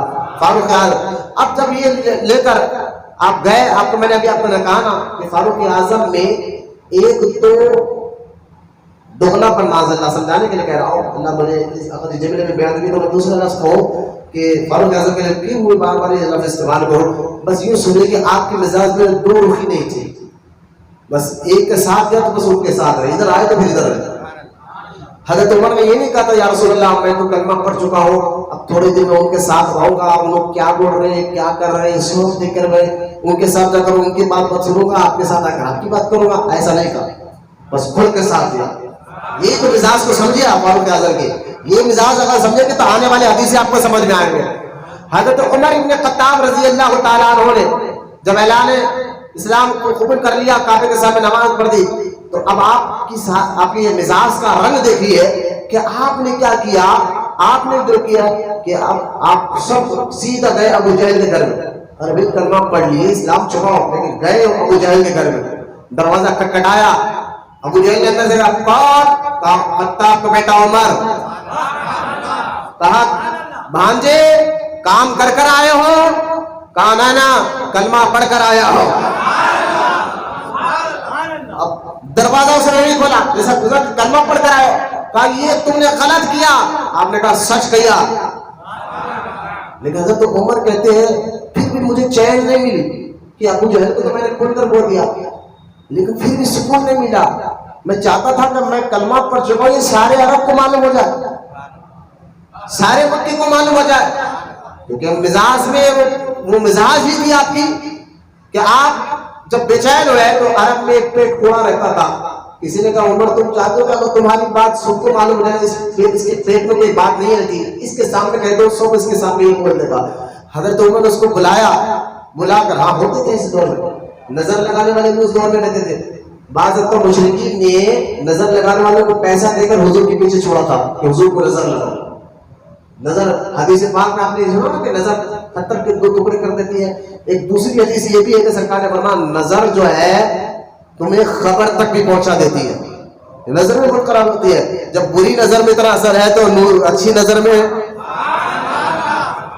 اللہ کے محبوبوں کی نظر میں کیا اثر ہوگا. تو حدیث یہ بھی ہے کہ سرکار نے فرمایا مومن کی نگاہ سے ڈرو, اللہ کے نور سے دیکھتا ہے. اب نے حضرت عمر نے اس کو کہا کچھ پیسے دیے جان بوجھ کر مرے, اور کہا سن میں کلمہ پڑھ چکا ہوں اور کسی کو کہنا نہیں, کسی کو بولنا نہیں. میں نے کہا اس کے پیٹ میں بات ٹکتی نہیں تھی. اب وہ خاص طور پر چلا کے کہنا عمر اسلام قبول کر لیے, عمر اسلام قبول کر لیے, کیونکہ حضرت عمر چاہتے تھے کہ دوسروں کے ساتھ تو مار پیٹ ہو رہی ہے, دوسرے صحابہ کے ساتھ, اور میرے ساتھ نہ ہو, میرے پاس نہ, یہ کیسے ہو سکتا ہے بھائی. لہٰذا آپ نے جان بوجھ کر یہ اعلان کرایا. پھر حضرت عمر کہتے پھر مار پیٹ کا سلسلہ میرے ساتھ بھی شروع ہو جاتا. کچھ لوگ مجھے مارتے تو 10 کو میں مارتا. یہ چلتا رہا سلسلہ. اب یہاں تک کہ حکم آ گیا ہجرت کرنے کا, حکم آ گیا ہجرت کرنے کا کہ سرکار عمر تم جاؤ میں آؤں گا. حضرت عمر رضی اللہ تعالیٰ نے اپنے 2 صحابیوں کو لیا, کیا تم عرب کے باہر حدود حرم کے باہر تالاب کے پاس چلو میں آ رہا ہوں. اور گئے سارے صحابہ چھپ چھپ کر ہجرت کرے سوائے حضرت عمر کے, کیونکہ عرب کے لوگ نہیں چاہتے تھے کہ یہ لوگ مکہ چھوڑ کر باہر جائے, پھر ان کی ایک اپنی پراپرٹی پہچان ہو جائے گی, ایک اپنا ملک بن جائے گا, پھر اسلام وہاں سے پھیلے گا. لہٰذا ان کو گھٹ گھٹ کر نہیں مارو, مکہ میں جانے نہ دو. اس لیے بارڈروں پر ان کے آدمی بیٹھے ہوئے تھے, اور اگر کوئی جاتا تو اس کو جانے نہیں دیتے, کھینچ کر پھر عرب میں شہر میں لا کر خوب مار پیٹ کا معاملہ چلتا رہتا تھا. وہ چاہتے نہیں تھے کہ مسلمان مکہ چھوڑ کر جائے, لیکن سارے مسلمان صحابہ ایک ایک کر جو ہے چھپ چھپ کر مکہ چھوڑے ہیں سوائے حضرت عمر کے. اپنے 2 ساتھیوں کو کہا کہ حضور کا حکم آ گیا, جاؤ جا کر جو ہے تم لوگ کو وہاں ٹھہرو, میں بھی آ رہا ہوں. اور گئے اور گھر میں تلوار لٹکائی, کعبے کا طواف کیا. اور حدیث میں آتا ہے نا, حدیث میں کہ آپ جب عمرہ کرنے والے حج کرنے والے جاؤ تو 7 چکر کعبے کے لگانا ہے, اور پہلے 3 چکر بالکل آپ جو ہے نا پہلوانوں کی طرح چلنے کا حکم ہے, پہلوانوں کی طرح کھاندے اچھال اچھال کر, بلکہ یہ اس کو ہنسی میں نہ لے, بلکہ حدیث میں ہے کہ کھاندے اچھال اچھال کر چلو. اگر آجو باجو کوئی تمہیں دھکا دینے, آپ کی طرف سے دھکا نہ لگے کسی کو, تو آپ بالکل کھاندے اچھال اچھال کر چلو, اس طرح سے چلو. کیوں کہ عمر اسی طرح چلے تھے, مولانا سبحان اللہ, عمر اسی طرح چلے گئے تھے. 3 چکر عمر پہلوانوں کی طرح چھوٹے چھوٹے قدم رکھ کر اس طرح کھاندے اچھال اچھال کر چلے. یہ ادا اللہ کو اتنی پسند آ گئی. اگر حاجی عمرہ کرتے اور رمل کرے, رمل کہتے 3 چکر پہلوان کی طرح چلو, تو اللہ تعالیٰ اس کو بھی ثواب عطا فرماتا ہے. آپ گئے اور کہا جب طواف مکمل ہوا, مکے والوں عمر جا رہا ہے چھوڑ کر, یہ نہ سمجھو کہ ڈر کر جا رہا ہے. میرے یار نے کہا کہ مکہ چھوڑو میں چھوڑ رہا ہوں, بولو سبحان اللہ. میرے رسول نے کہا مکہ چھوڑو میں چھوڑ رہا ہوں. اگر میں مکہ چھوڑ کے جا رہا ہوں, کسی کو اپنے بیویوں کو بیوہ بنانا ہے تو میرے سامنے آ جائے, کوئی اپنے بچوں کو یتیم بنانا چاہتا ہے تو میرے سامنے آ جائے. بلکہ کھلا حضرت عمر نے اعلان کر رضی اللہ تعالیٰ عنہ اجمعین آپ مکہ چھوڑ کر نکلے اور مدینہ پاک میں آپ رہے. وہاں سے باطنی تربیت سرکار فاروق اعظم کی شروع ہوئی. دیکھیے آپ یوں تو 40 سے اس بات کو میرے غور کر میں کہنا کیا چاہ رہا ہوں. یوں تو ایمان لائے 40 نمبر پر, ٹھیک ہے, لیکن افضل ہے صحابہ میں دوسرے نمبر پر.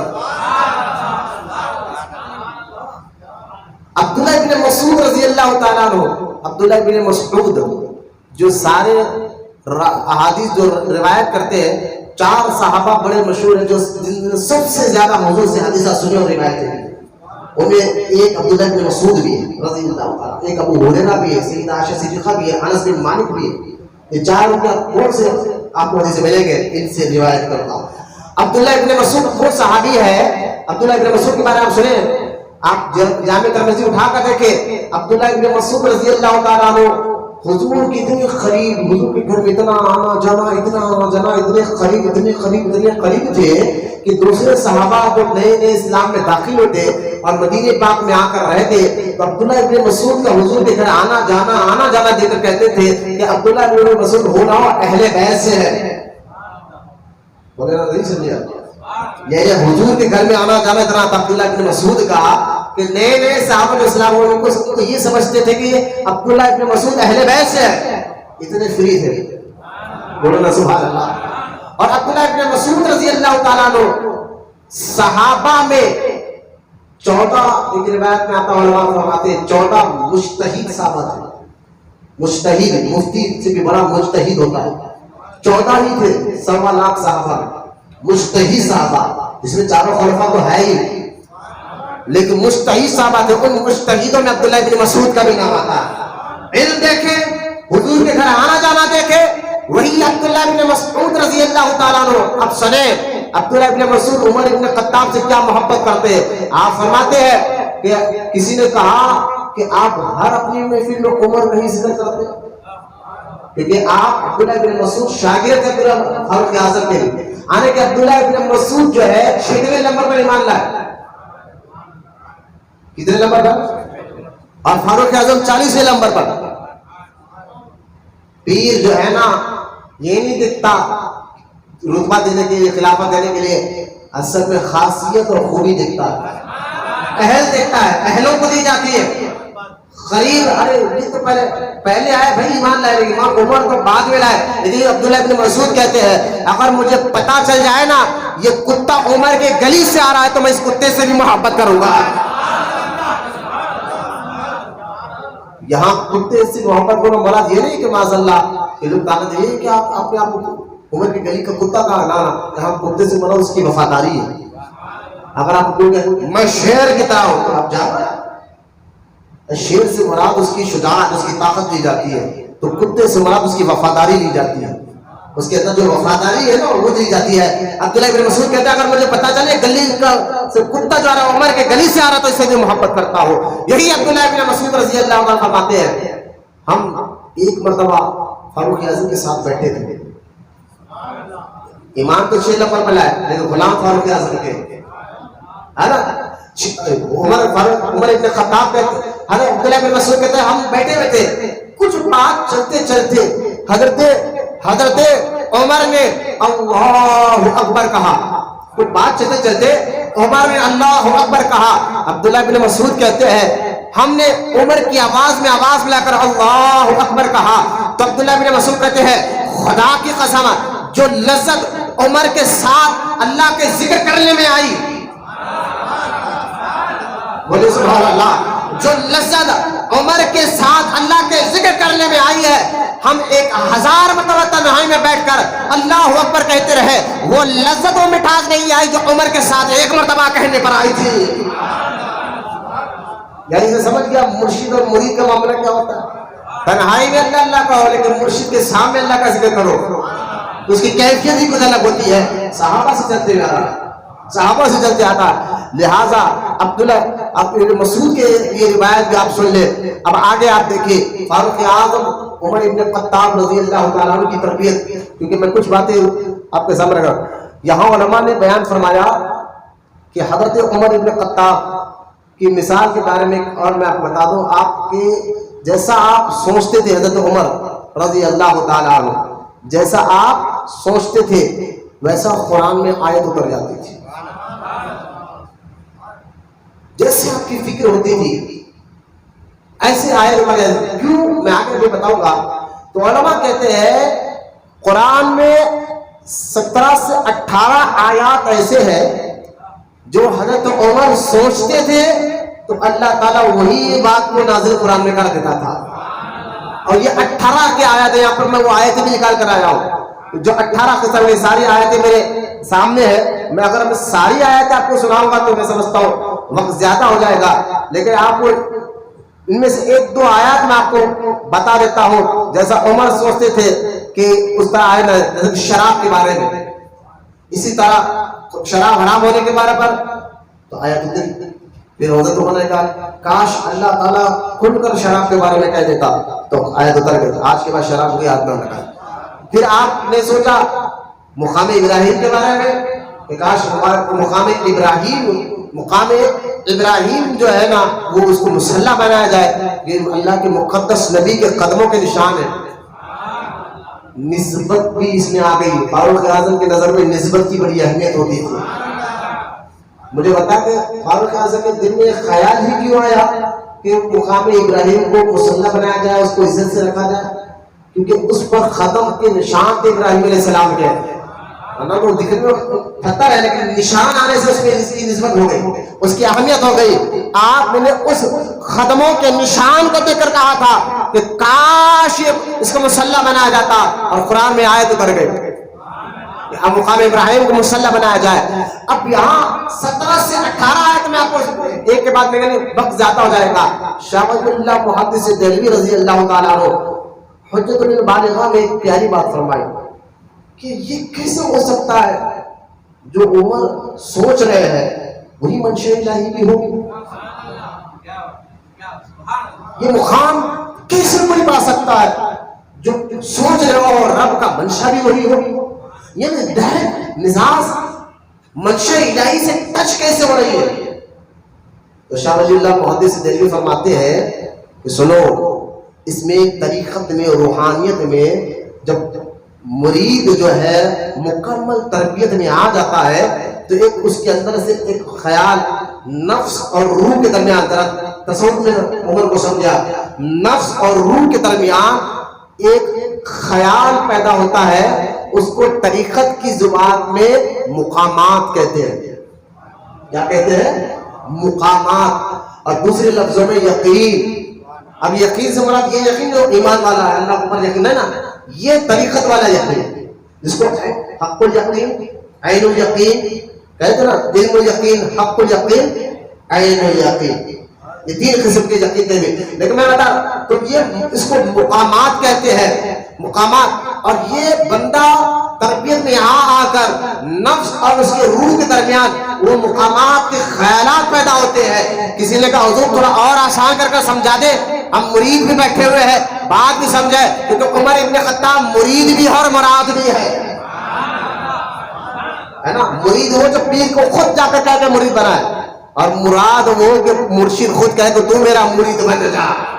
اب غور کریں تو اب تربیت مصطفیٰ میں آنے کے بعد ان کے اندر چینجز کیسے آئے، کیفیت کیسی بدلی؟ کیونکہ خود حضور کا بچہ ہے نا، سورہ جمعہ میں بھی آیا ہے، دیگر اور بھی پاروں میں آیا ہے. اللہ تعالیٰ نے کیا فرمایا؟ یزکیہم، اے حبیب تو لوگوں کو پاک کرنے کے لیے آیا ہے. تو اس آیت کے سب سے پہلے مصداق صحابہ ہے جن کے دلوں کو سرکار نے پاک کیا. صحابہ کے دل میں لالچ نہیں تھی، ہرس نہیں تھا، یہ کہنا کہ معاذ اللہ کہ یہ امیر معاویہ کی جنگ جو ہے کرسی کے لیے تھی. میں نے کہا پھر یہ آیت کے تحت حضور پر الزام لگ جائے گا. لہذا نہ ان کے پاس لالچ تھی، نہ ہرس تھا، نہ ان کو پاس تخت تاج پر بیٹھنے کی خواہش تھی. میں آگے بتاؤں گا. خیر، مقامات کے مقام پر آنے کے بعد یہ خیالات آتے ہیں. اس لیے کہ حضور تھوڑا سا آسان کر بتائے.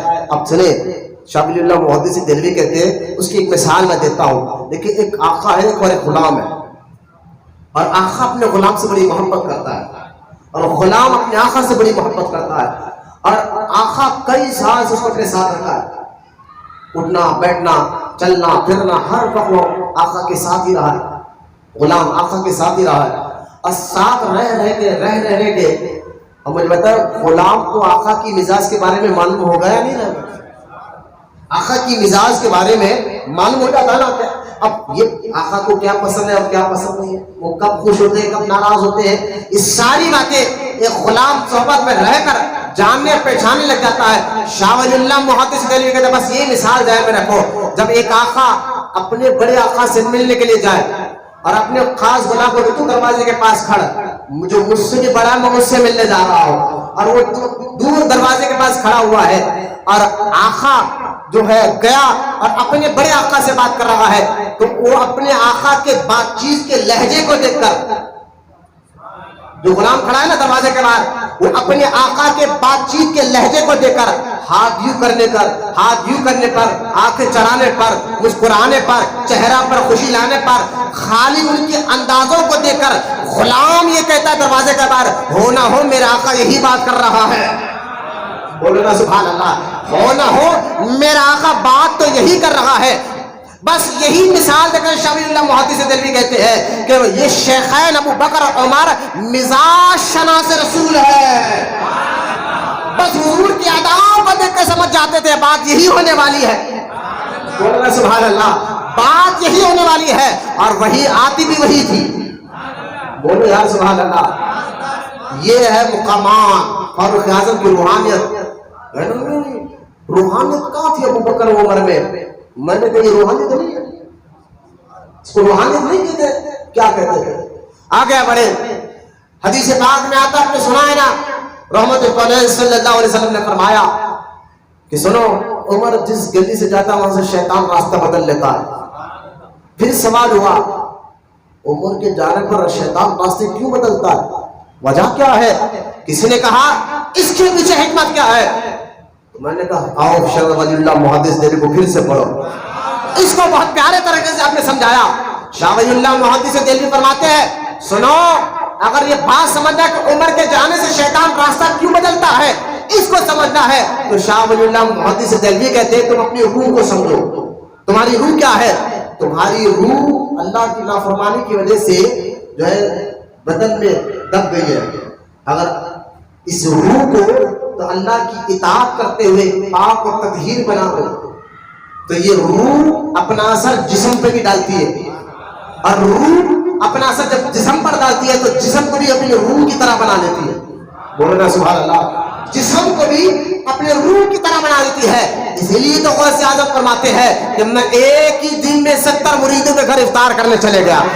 لوگوں نے پوچھا غوث پاک سے سرکار یہ کیسے ہو سکتا ہے، آپ ایک ہی دن میں 70 مریدوں کے گھر روزہ افطار کرنے کیسے چلے گئے؟ غوث اعظم نے فرمایا تمہاری روح تمہارے جسموں کے اندر قید ہو گئی ہے اللہ اس کے رسول کی نافرمانی کرنے کی وجہ سے. اگر اس روح کو پاک بنا دیا جائے، اللہ اس کے رسول کی اطاعت کے ذریعے تطہیر بنا دیا جائے، تو روح بھی تمہارے جسم کی طرح لطیف ہو جائے گی، کیونکہ روح اپنا اثر جسم پر ڈالنے لگ جائے گی. اور روح کی طاقت یہ ہے وہ پل بھر میں یوں جاتی ہے اور یوں آ بھی آ سکتی ہے. اب دیکھیں شاہ ولی اللہ محدث دہلوی فرماتے ہیں روح کی 2 طاقتیں. کتنے؟ 2 طاقتیں، 2 قوتیں ہیں. ایک ہے قوت عملی اور ایک ہے قوت عقلی.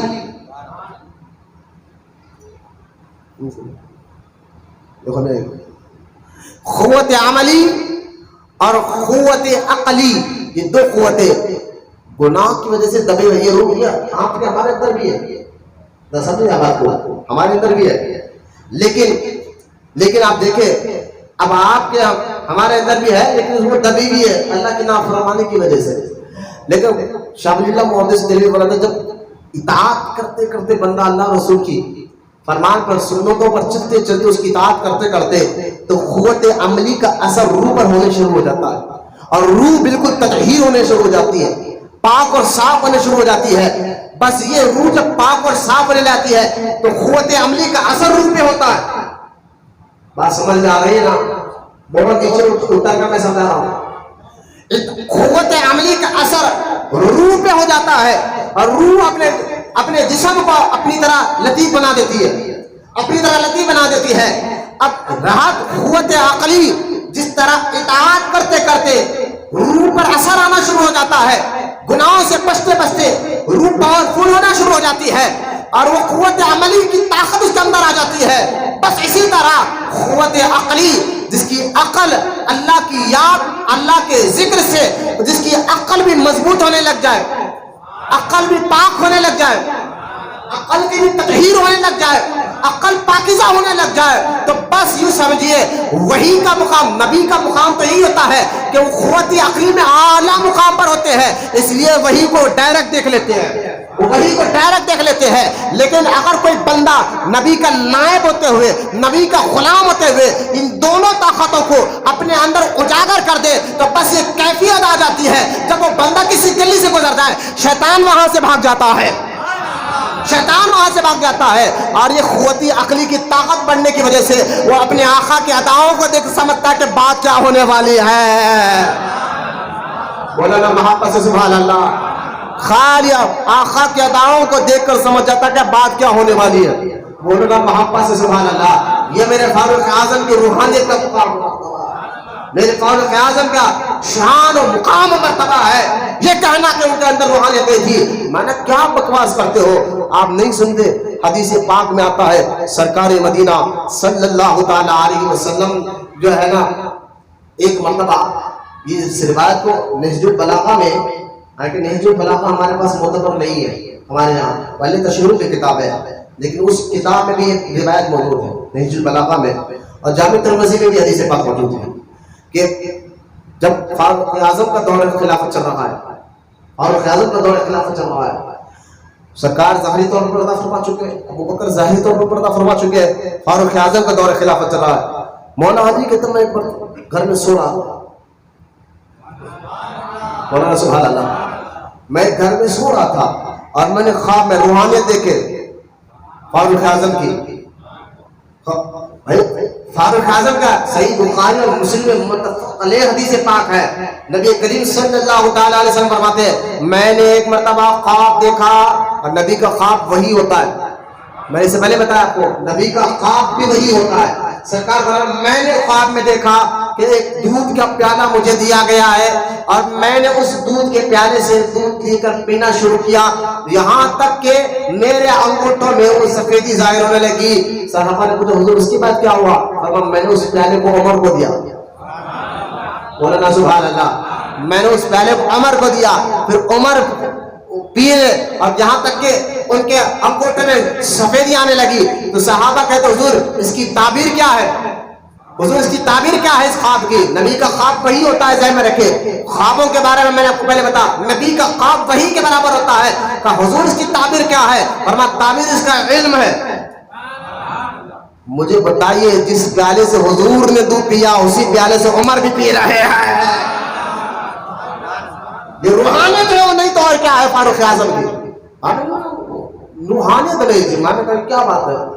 ابو بکر جو ہے نا صرف سیاست میں افضل ہے، علی ولایت میں افضل ہے۔ میں نے کہا یہ تم بنڈا بازیاں کر رہے ہو، آج تم کر رہے ہو، آؤ میں علی کی بات بتاتا ہوں۔ مولا علی کہتے ہیں میں گھر میں سو رہا تھا، اچانک مجھے خواب آیا۔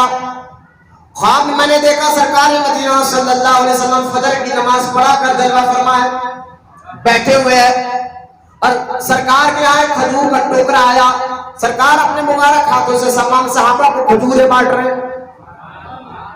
جب میری باری آئی تو حضور نے مجھے بھی ایک کھجور دیا اور میں اس کو کھایا، اس کی لذت اس کی مٹھاس میرے منہ میں تھی۔ اچانک اذان کی آواز آئی، میری نیند اشار ہو گئی۔ بولے محبت سے سبحان اللہ۔ یہ کب کا خواب ہے مولا علی کا؟ جب حضور پردہ فرما چکے ظاہری طور پر، تب کا خواب ہے۔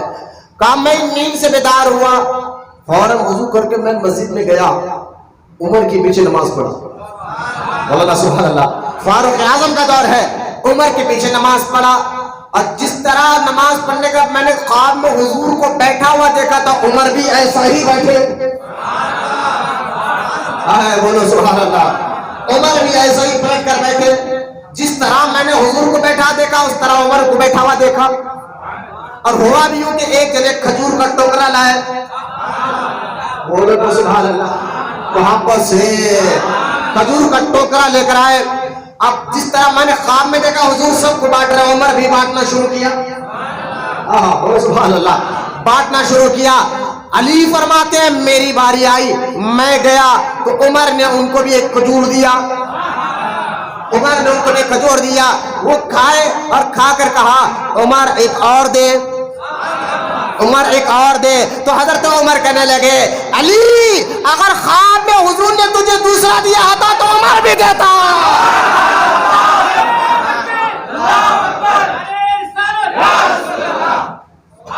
بولے محبت سے. روحانیت رہی تھی بنا ہے کیا پھر یہ کہا اگر حضور نے تجھے دو دیا ہوتا تو میں بھی تجھے دو دیتا. بولے نا سبحان اللہ. یہ کہنا کہ روحانیت نہیں تھی, وہ تو خواب دیکھ رہے تھے, عمر تو جاگتے تھے رضی اللہ تعالیٰ عنہ. یہ کہنا کہ عمر میں روحانیت نہیں تھی. میں نے کہا کتنی باتیں آپ کو سناؤں اور کتنی بات آپ کو سمجھاؤں. آگے بات میں آپ کو بتا دوں کہ حضرت نبی پاک صلی اللہ تعالیٰ علیہ وسلم کے ظاہری پردہ فرمانے کے بعد, کیونکہ آپ کہیں گے حضرت عمر تو مزاج شناس رسول ہے. بولے ہاں, اللہ رسول کی مزاج کو پڑھتے تھے, سمجھتے. بولے ہاں, لیکن ایک غلطی ان سے ہوئی. میں نے کب ہوئی؟ کہا حدیبیہ کے میدان میں جب مشرکین مکہ سے کچھ معاملات ہو رہے تھے اور کچھ شرطیں ہو رہی تھی, ان شرطوں میں ایک شرط عمر کو پسند نہیں آئی.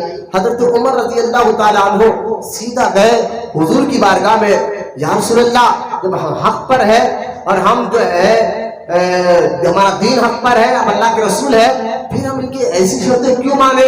سرکار نے فرمایا عمر خاموش رہے, اللہ کا رسول ہو. میں نے کہا غلطی ہوئی. میں نے سنو, وہ بھی تربیت کا دور تھا. ہاں نہیں سمجھیا. ایک بچے کو لکھنے کے اثر پہ تو پہلے شروع کیا کرے گا؟ لکھی مارے گا, ہے نا.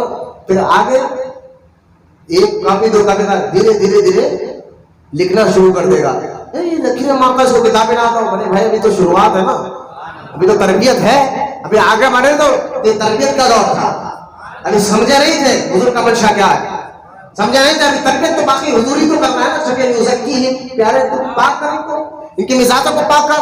لہذا ابھی تربیت کا دور تھا, یہ غلطی نہیں. حضرت عمر کو برداشت نہیں ہوا, گئے ابو بکر کے پاس اور جا کر کہا کہ ابو بکر جب حق پر, رسول کی حق پر ہے, ان کی شرطیں کیوں مانے؟ ابو بکر نے کہا عمر خاموش ہے, وہ اللہ کے رسول ہے. جواب دیکھیں آپ, دمادم قلندر ابو بکر کا پہلا نمبر. یہ ضرور پڑھا گیا مرتبہ پہ, اس دعوت میں یہ عقیدے کو پڑھانے کی ضرورت ہے. ہم اہل بیت صحابہ دونوں کی عزت کرتے ہیں. یہی عقیدہ آپ نے دمادم مس قلندر ابو بکر کا پہلا نمبر, یہی عقیدہ صحابہ کا تھا, یہی عقیدہ تابعین کا ہے, یہی عقیدہ تبع تابعین کا ہے, یہی عقیدہ بنیاد الطالبین میں غوث اعظم نے بھی لکھا ہے. یہ کہنا میں نے کہا بھائی معاذ اللہ, علی کا چوتھا نمبر میں کوئی بیان نہیں کر رہے ہیں. علی خود بھی کہتے تھے کہ ہم نے جب دیکھا حضور کی ظاہری زندگی میں جانے کے بعد, حضور ظاہری زندگی میں جس کو ہمارا نماز کا امام بناتے تھے, حضور کے جانے بعد ہم نے ان کو دنیا کا امام بنا لیا. ابو بکر صدیق رضی اللہ عنہ, عمر خاموش ہے, اللہ کے رسول ہے, وہ اللہ کے رسول ہے. حضرت عمر کی ابھی تربیت کا وقت تھا. پھر تربیت جو مکمل ہوئی, بولو نا سبحان اللہ. ایک منافق آ کر کہنے لگا میں رسول کے حکم کو نہیں مانوں گا. کہا نہیں مانے گا, میرا حکم چاہتا ہے گردن اڑا دے. کیا تم چاہتا میرا حکم, تو رسول کو جو حکم نہ مانے اس کی گردن اڑانا, یہ عمر کی مزاج بن گئی. لہذا تربیت مکمل ہوئی حضور کی ظاہری تربیت. اس لیے دیکھیں آپ, سرکار کئی حدیثوں میں ثابت ہے, سرکار نے اشارے دی. ایک حدیث پاک میں آتا ہے, سرکار نے فرمایا میں نے خواب دیکھا ایک کنواں ہے, میں پانی کو کھینچ رہا ہوں, ڈول ڈال کر پانی کھینچ رہا ہوں. اس کے بعد ابو بکر آیا, وہ کھینچنے لگا. اس کے بعد عمر آیا اور وہ سب سے زیادہ کھینچا. بولنا سبحان اللہ. اس لیے سرکار فرماتے ہیں کہ عمر سارے فتنوں کا دروازہ ہے. جب تک عمر رہے گا فتنے اس کے قریب نہیں آئیں گے. بولنا سبحان اللہ. اس لیے حذیفہ بن یمان کہتے ہیں عمر کا اسلام میں آنا اس مثال کی طرح ہے, دور ایک آدمی کھڑا ہو, اب آپ بیٹھے گے یہاں پر, دور ایک آدمی دھیرے دھیرے قریب آ رہا ہے. جب قریب آ جائے تو آپ کہتے ہیں فلاح کی ہے.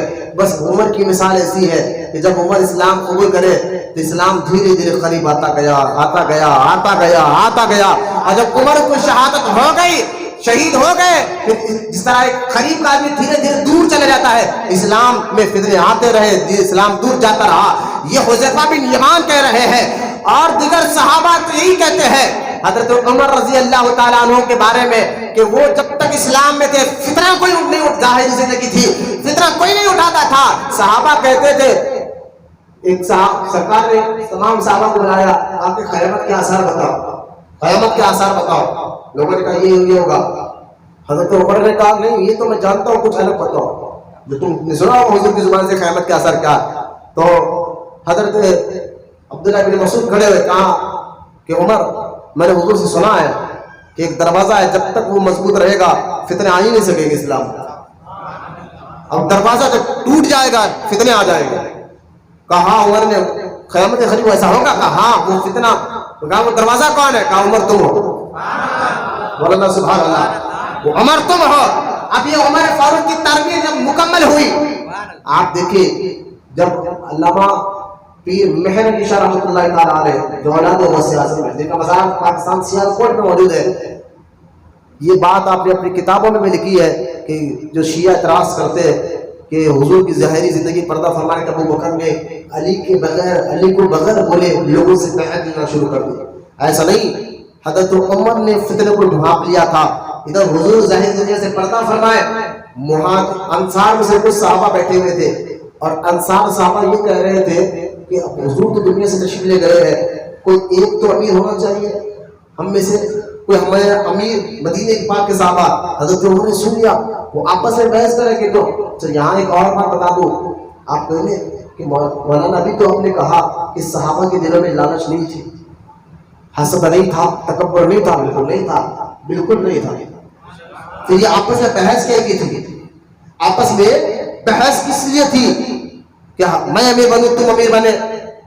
میں نے کہا یہ بحث ان کی نیت یہ تھی کہ دین کی خدمت کرنے کے لیے، خادم اسلام بننے کے لیے ان کی صحابہ کی نیت تھی. حضرت عمر نے دیکھا بات ہو رہی ہے تو فوراً گئے جا کر ابو بکر کو بلا کر لایا. ایسا نہ ہو کہ آپس میں بات بڑھ جائے، فتنے ہو جائے.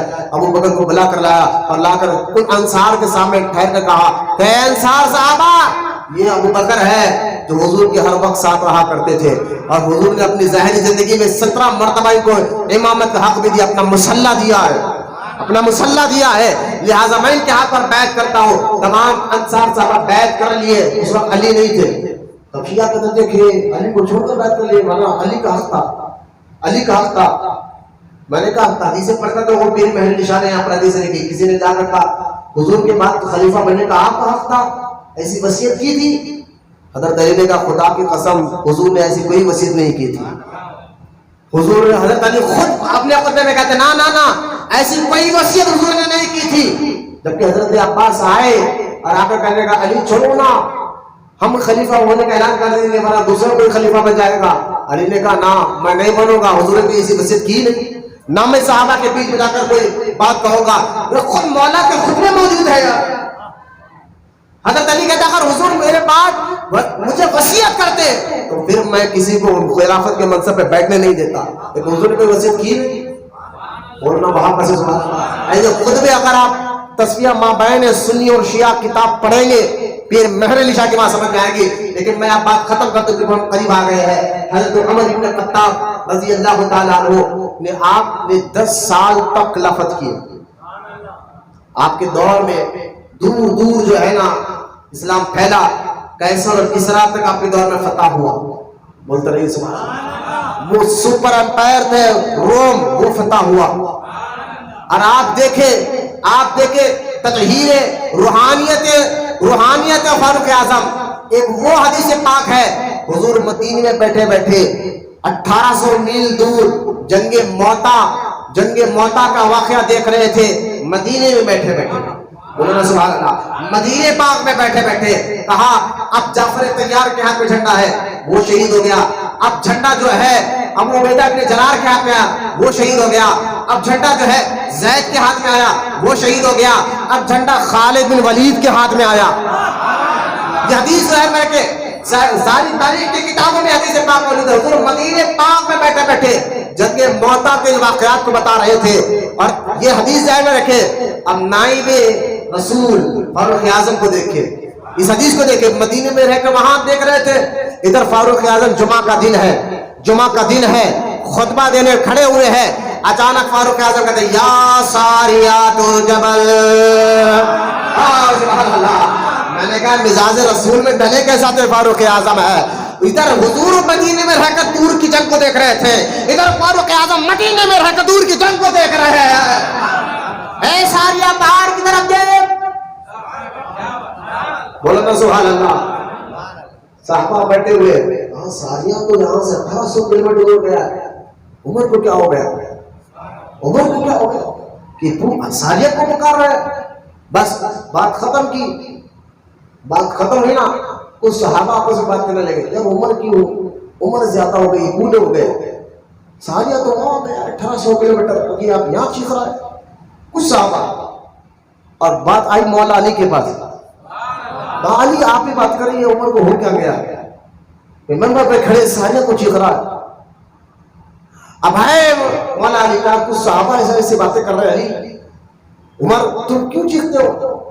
وجہ کیا ہے؟ ساریہ تو دلی دور گیا ہوا ہے، تم نے یہاں کیوں چیخا؟ حضرت عمر نے فرمایا میں نے جو دیکھا وہ آواز دی. ملا علی قاری رحمۃ اللہ تعالی علیہ اس حدیث کی شرح کرتے فرماتے ہیں سنو، اس حدیث میں صرف عمر کا پکارنا ہی کرامت نہیں تھی، بلکہ جس طرح جب مشرکین نے حضور سے کہا تھا اگر آپ مسجد اقصی گئے تو پورا مسجد اقصی کا نقشہ بتائے، تو اللہ تعالیٰ نے مسجد اقصی کو حضور کے سامنے لا کر کھڑا کر دیا تھا. تو حضور نے بتایا تھا مسجد اقصی کے کھڑکیاں کتنے ہیں، دروازے کتنے ہیں، ساری ڈیٹیل بتائی تھی. یہی حال عمر کا تھا، تھے تو وہ مدینے میں، لیکن سارے میدان کو اللہ نے عمر کے سامنے کھڑا کر دیا تھا. یہ بھی کرامت عمر کی، ایک بھی رہے تھے، آواز بھی پہنچا رہے تھے.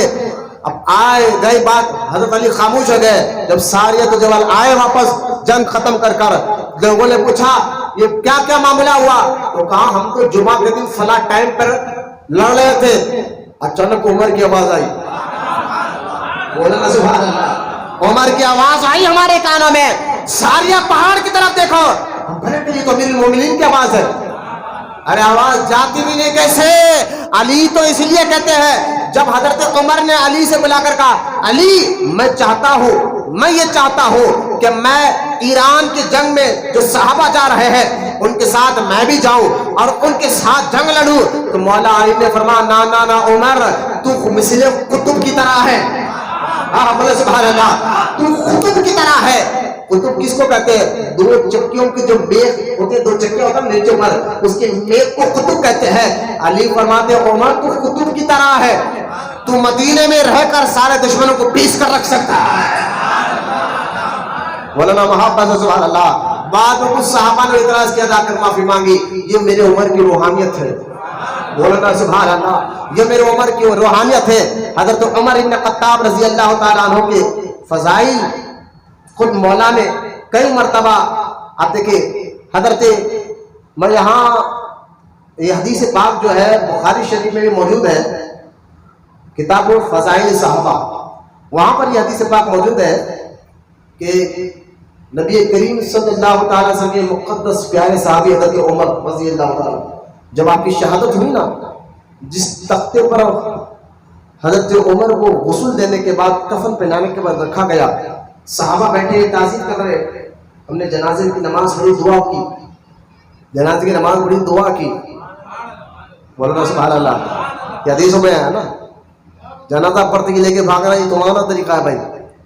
ہم جنازے کے بعد دعا کرتے ہیں، صحابہ کرتے ہیں خیر دعا کے. ہم بیٹھے تھے، عبداللہ ابن عباس کہتے ہیں اچانک کوئی میرے کھاندے پہ ختم دونوں ہاتھ رکھا، میرے کھاندے پر دونوں ہاتھ رکھا، کیونکہ میرا چہرہ سامنے تھا، وہ میرے پیچھے آ کر کھاندے رکھا اور کھانا مضبوط پکڑ کر کہا کہ اے اللہ یہ عمر ہے، عمر، اور میں قیامت کے دن اللہ کی بارگاہ میں پہنچوں تو ایسے اعمال لے کر جاؤں جیسے اعمال عمر کرتا تھا. میں تو یہ چاہتا ہوں کہ عمر جیسے عمل کرتا ہے ویسے عمل میں بھی کروں اور اللہ کی بارگاہ میں اسی حال میں پہنچوں. اور کہا کہ عمر اکثر میرے کانوں نے سنا ایک بات، عبداللہ کے پاس کہتا ہے میں چہرہ نہیں دیکھا لیکن کہنے والا یہ کہہ رہا تھا کہ میری خواہش بھی یہی ہے عمر جیسے اعمال کر کر اللہ کی بارگاہ میں جاؤں. بولو نا سبحان اللہ. یہ مثال نہیں ہے، اپنی حقیقت بیانی ہو رہی ہے کہ میری خواہش ہے کہ عمر جیسے اعمال کر کر میں اللہ کی بارگاہ میں پہنچوں. عبداللہ بن عباس کہتے ہیں دوسرا انہوں نے جملہ کہا کہ اے عمر میں نے اکثر اپنے کانوں سے سنا خالہ نام ابو بکر، عمر خالہ نام ابو بکر، عمر، خالہ نام ابو بکر عمر. اکثر مدینے کے تاجدار یہ جملہ کہتے تھے، میں ابو بکر اور عمر وہاں گئے تھے، میں ابو بکر عمر وہ کیا تھا، میں ابو بکر عمر یہ کیا تھا، میں ابو بکر اور عمر وہ کام کرتے تھے، میں ابو بکر عمر وہاں بیٹھے تھے، میں ابو بکر عمر وہاں لیٹے تھے. اکثر حضور یہ بات کہتے تھے تو حضرت عبداللہ بن عباس کہتے کون عمر کے فضائل بیان کر رہا ہے؟ پلٹ کر دیکھا تو مولا علی تھے. یہ میرے مولا تھے. سبحان اللہ. یہ مولا تو یہ چاہتے ہیں کہ اللہ کی بارگاہ میں جاؤں تو عمر جیسے اعمال لے کر جاؤں. بولنا سبحان اللہ. صحیح بخاری فضائل صحابہ پڑھ کر دیکھو، یہ حدیث پاک مولا کے فضائل میں یا فضائل صحابہ میں بخاری شریف میں بھی موجود ہے. یہ میرے حضرت مولا کائنات علی مرتضیٰ رضی اللہ تعالیٰ عنہ اکثر یہ جملہ آپ فرما کرتے تھے. لہذا حضرت عمر ابن خطاب رضی اللہ عنہ کے دور میں فوج بنی، پولیس کی محکمے بنے، روڈ بنے، پل بنے. جنگ قادسیہ کا وہ حصہ فتح ہوا جو ملک روم رستم پہلوان کے ہاتھ میں تھا. صحابہ اس کے کمانڈر جو ہے سعد بن ابی وقاص تھے اور اس کے سپہ سالار خالد بن ولید تھے اور فیض فاروق اعظم تھا. فیض فاروق اعظم تھا. اب پڑھ کر دیکھیں جنگ قادسیہ. ابھی ایران میں صحابہ لڑے اور لڑ کر جب جہاں ایران کو کچھ حصے کو فتح کیا، قادسیہ کے لوگوں نے چیلنج کر دیا مسلمانوں کو کہ آؤ ہم سے بات کرو، ہم سے مقابلہ کرو. کیونکہ قادسیہ کے پاس جہاں ہتھی تھے سفید کلر کے، وہاں پر رستم جیسا پہلوان موجود تھا. اس کا نام ہی رستم پہلوان تھا. 1,000 آدمی کو تنہا لڑ سکتا تھا. ایسا ملک روم کا وہ پوری فوج کو اس پر ناز تھا. رستم پہلوان پوری فوج کو لے کر آیا. ادھر صحابہ بھی جنگ کرے بھی تھکان میں نہیں اتری. سعد بن ابی وقاص نے عمر فاروق کے اوپر بھیجا، کیا کرے؟ کہا جاؤ مقابلے کے جاؤ. 3-4 دن کے بھوکے. ادھر صحابہ قادسیہ کے میدان میں، ایران کی جنگ قادسیہ کو ضرور بڑا کرے، قادسیہ کے میدان میں آمنے سامنے کھڑے ہو گئے. اور سامنے صحابہ نے دیکھا کہ سفید کلر کے ہاتھی ایک کے بعد ایک لائن سے کھڑے ہوئے ہیں. جن ہاتھیوں کو رومیوں نے کچلنے کی ٹریننگ دی تھی، سوٹ سے مارنے کی ٹریننگ دیکھی تھی. میدان جنگ میں پہلی مرتبہ صحابہ نے ہاتھیوں کو دیکھا تھا.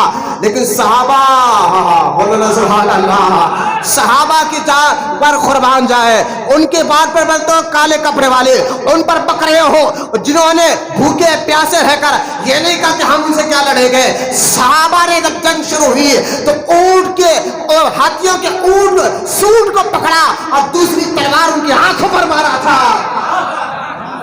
بولنا محبت سے سبحان اللہ. یہ میرے صحابہ کا جذبہ. 4 دن کے بھوکے، بولنا سبحان اللہ.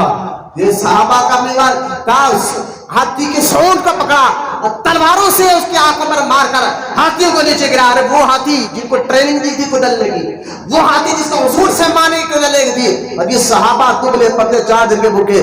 یقین اللہ رسول پر. اور پیچھے تو فاروق اعظم کی روحانیت ہے نا. مولانا محبت سے سبحان اللہ. اب یہ میرے فاروق اعظم کی روحانیت کے جلوے دیکھے. قعقاع بن عمر صحابی رسول، قعقاع بن عمر رضی اللہ تعالیٰ عنہ دیکھا کہ رستم پہلوان حیران ہو گیا. یار ابھی تو یہ جنگ کر کر وہاں پر آئے چھتکے ہوئے ہیں، لیکن ہماری ہاتھیوں کو یوں پہ گرا رہے ہیں، ہماری ہاتھیوں کو یوں پہ گرا رہے ہیں. یہ اتنے حیران ہوئے. رستم پہلوان دیکھا، پیچھے ہٹک کر بھاگنے لگا. قعقاع بن عمر صحابی دوڑتے ہوئے گئے. جس گھوڑے اونچے گھوڑے پر رستم پہلوان بیٹھا ہوا ہے، اس گھوڑے کی دھوم کو پکڑا. سبحان اللہ. دھوم کو پکڑا تو گھوڑا جگہ سے نہیں ہلا. بولنا محبت سے. 3 دن ہو کے پیاسے اور بھوکے صحابہ. بولنا محبت سے. 3 دن کے بھوکے اور پیاسے صحابہ. اور جب گھوڑے کی دھوم کو پکڑتے ہیں، گھوڑا جگہ سے نہیں ہلتا، جگہ سے نہیں ہلتا. حیران ہو گیا اور گھوڑے کو جگہ پہ رکاتے وہ صحابہ ہے، گھوڑے کو جگہ پہ رکاتے وہ صحابہ ہے. اچانک رستم دریائے نیل میں چھلانگ مار دیا، دریائے نیل میں چھلانگ مار دیا. قعقاع بن عمر اس کے پیچھے چھلانگ مارے اور دیکھنے والوں نے دیکھا کہ کچھ ہی دیر میں قعقاع بن عمر کے ہاتھ میں رستم پہلوان کا سر کٹا ہوا ہاتھ میں تھا.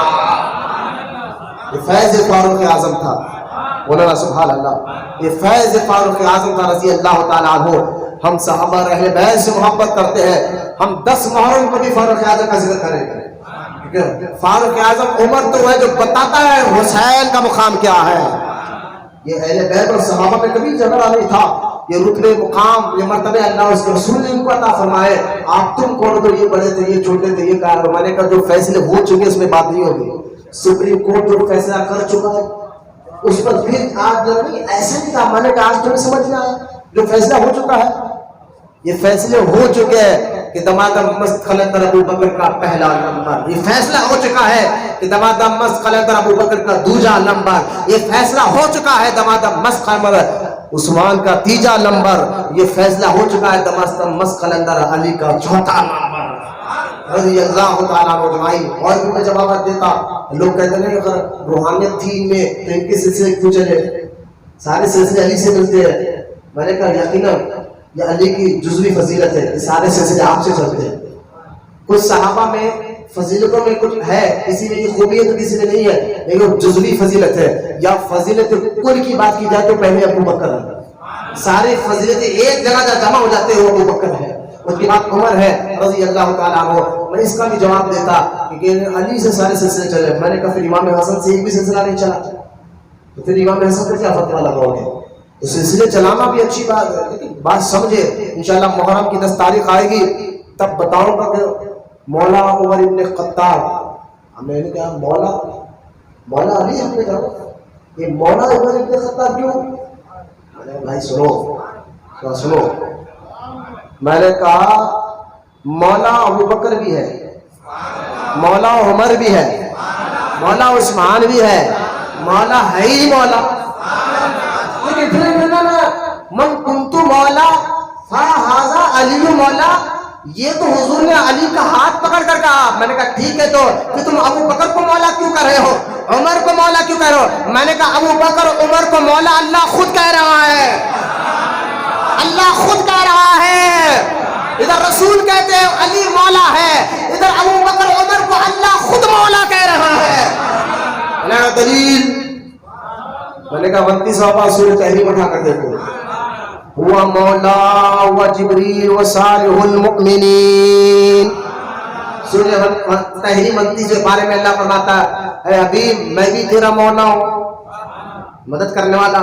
جبریل بھی تیرے مولا ہے, وصالح المؤمنین, اور یہ مؤمنین بھی تیرے مولا ہے.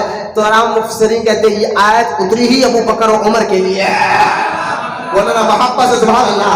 یہ آیت اتری ہی ابو بکر و عمر کے لیے ہے جو صالح المؤمنین کہہ رہے ہیں. میں نے کہا جنگ جو اس میدان میں حضور نے من کنت مولا فہذا علی مولا. ہمارا ایمان ہے اس پر, ہمارا عقیدہ ہے اس پر.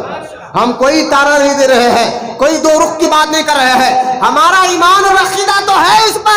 لیکن میں یہ بتانا چاہتا ہوں علی کو رسول نے مولا کہا ہے, ابو بکر کو عمر کو اللہ نے مولا کہا ہے.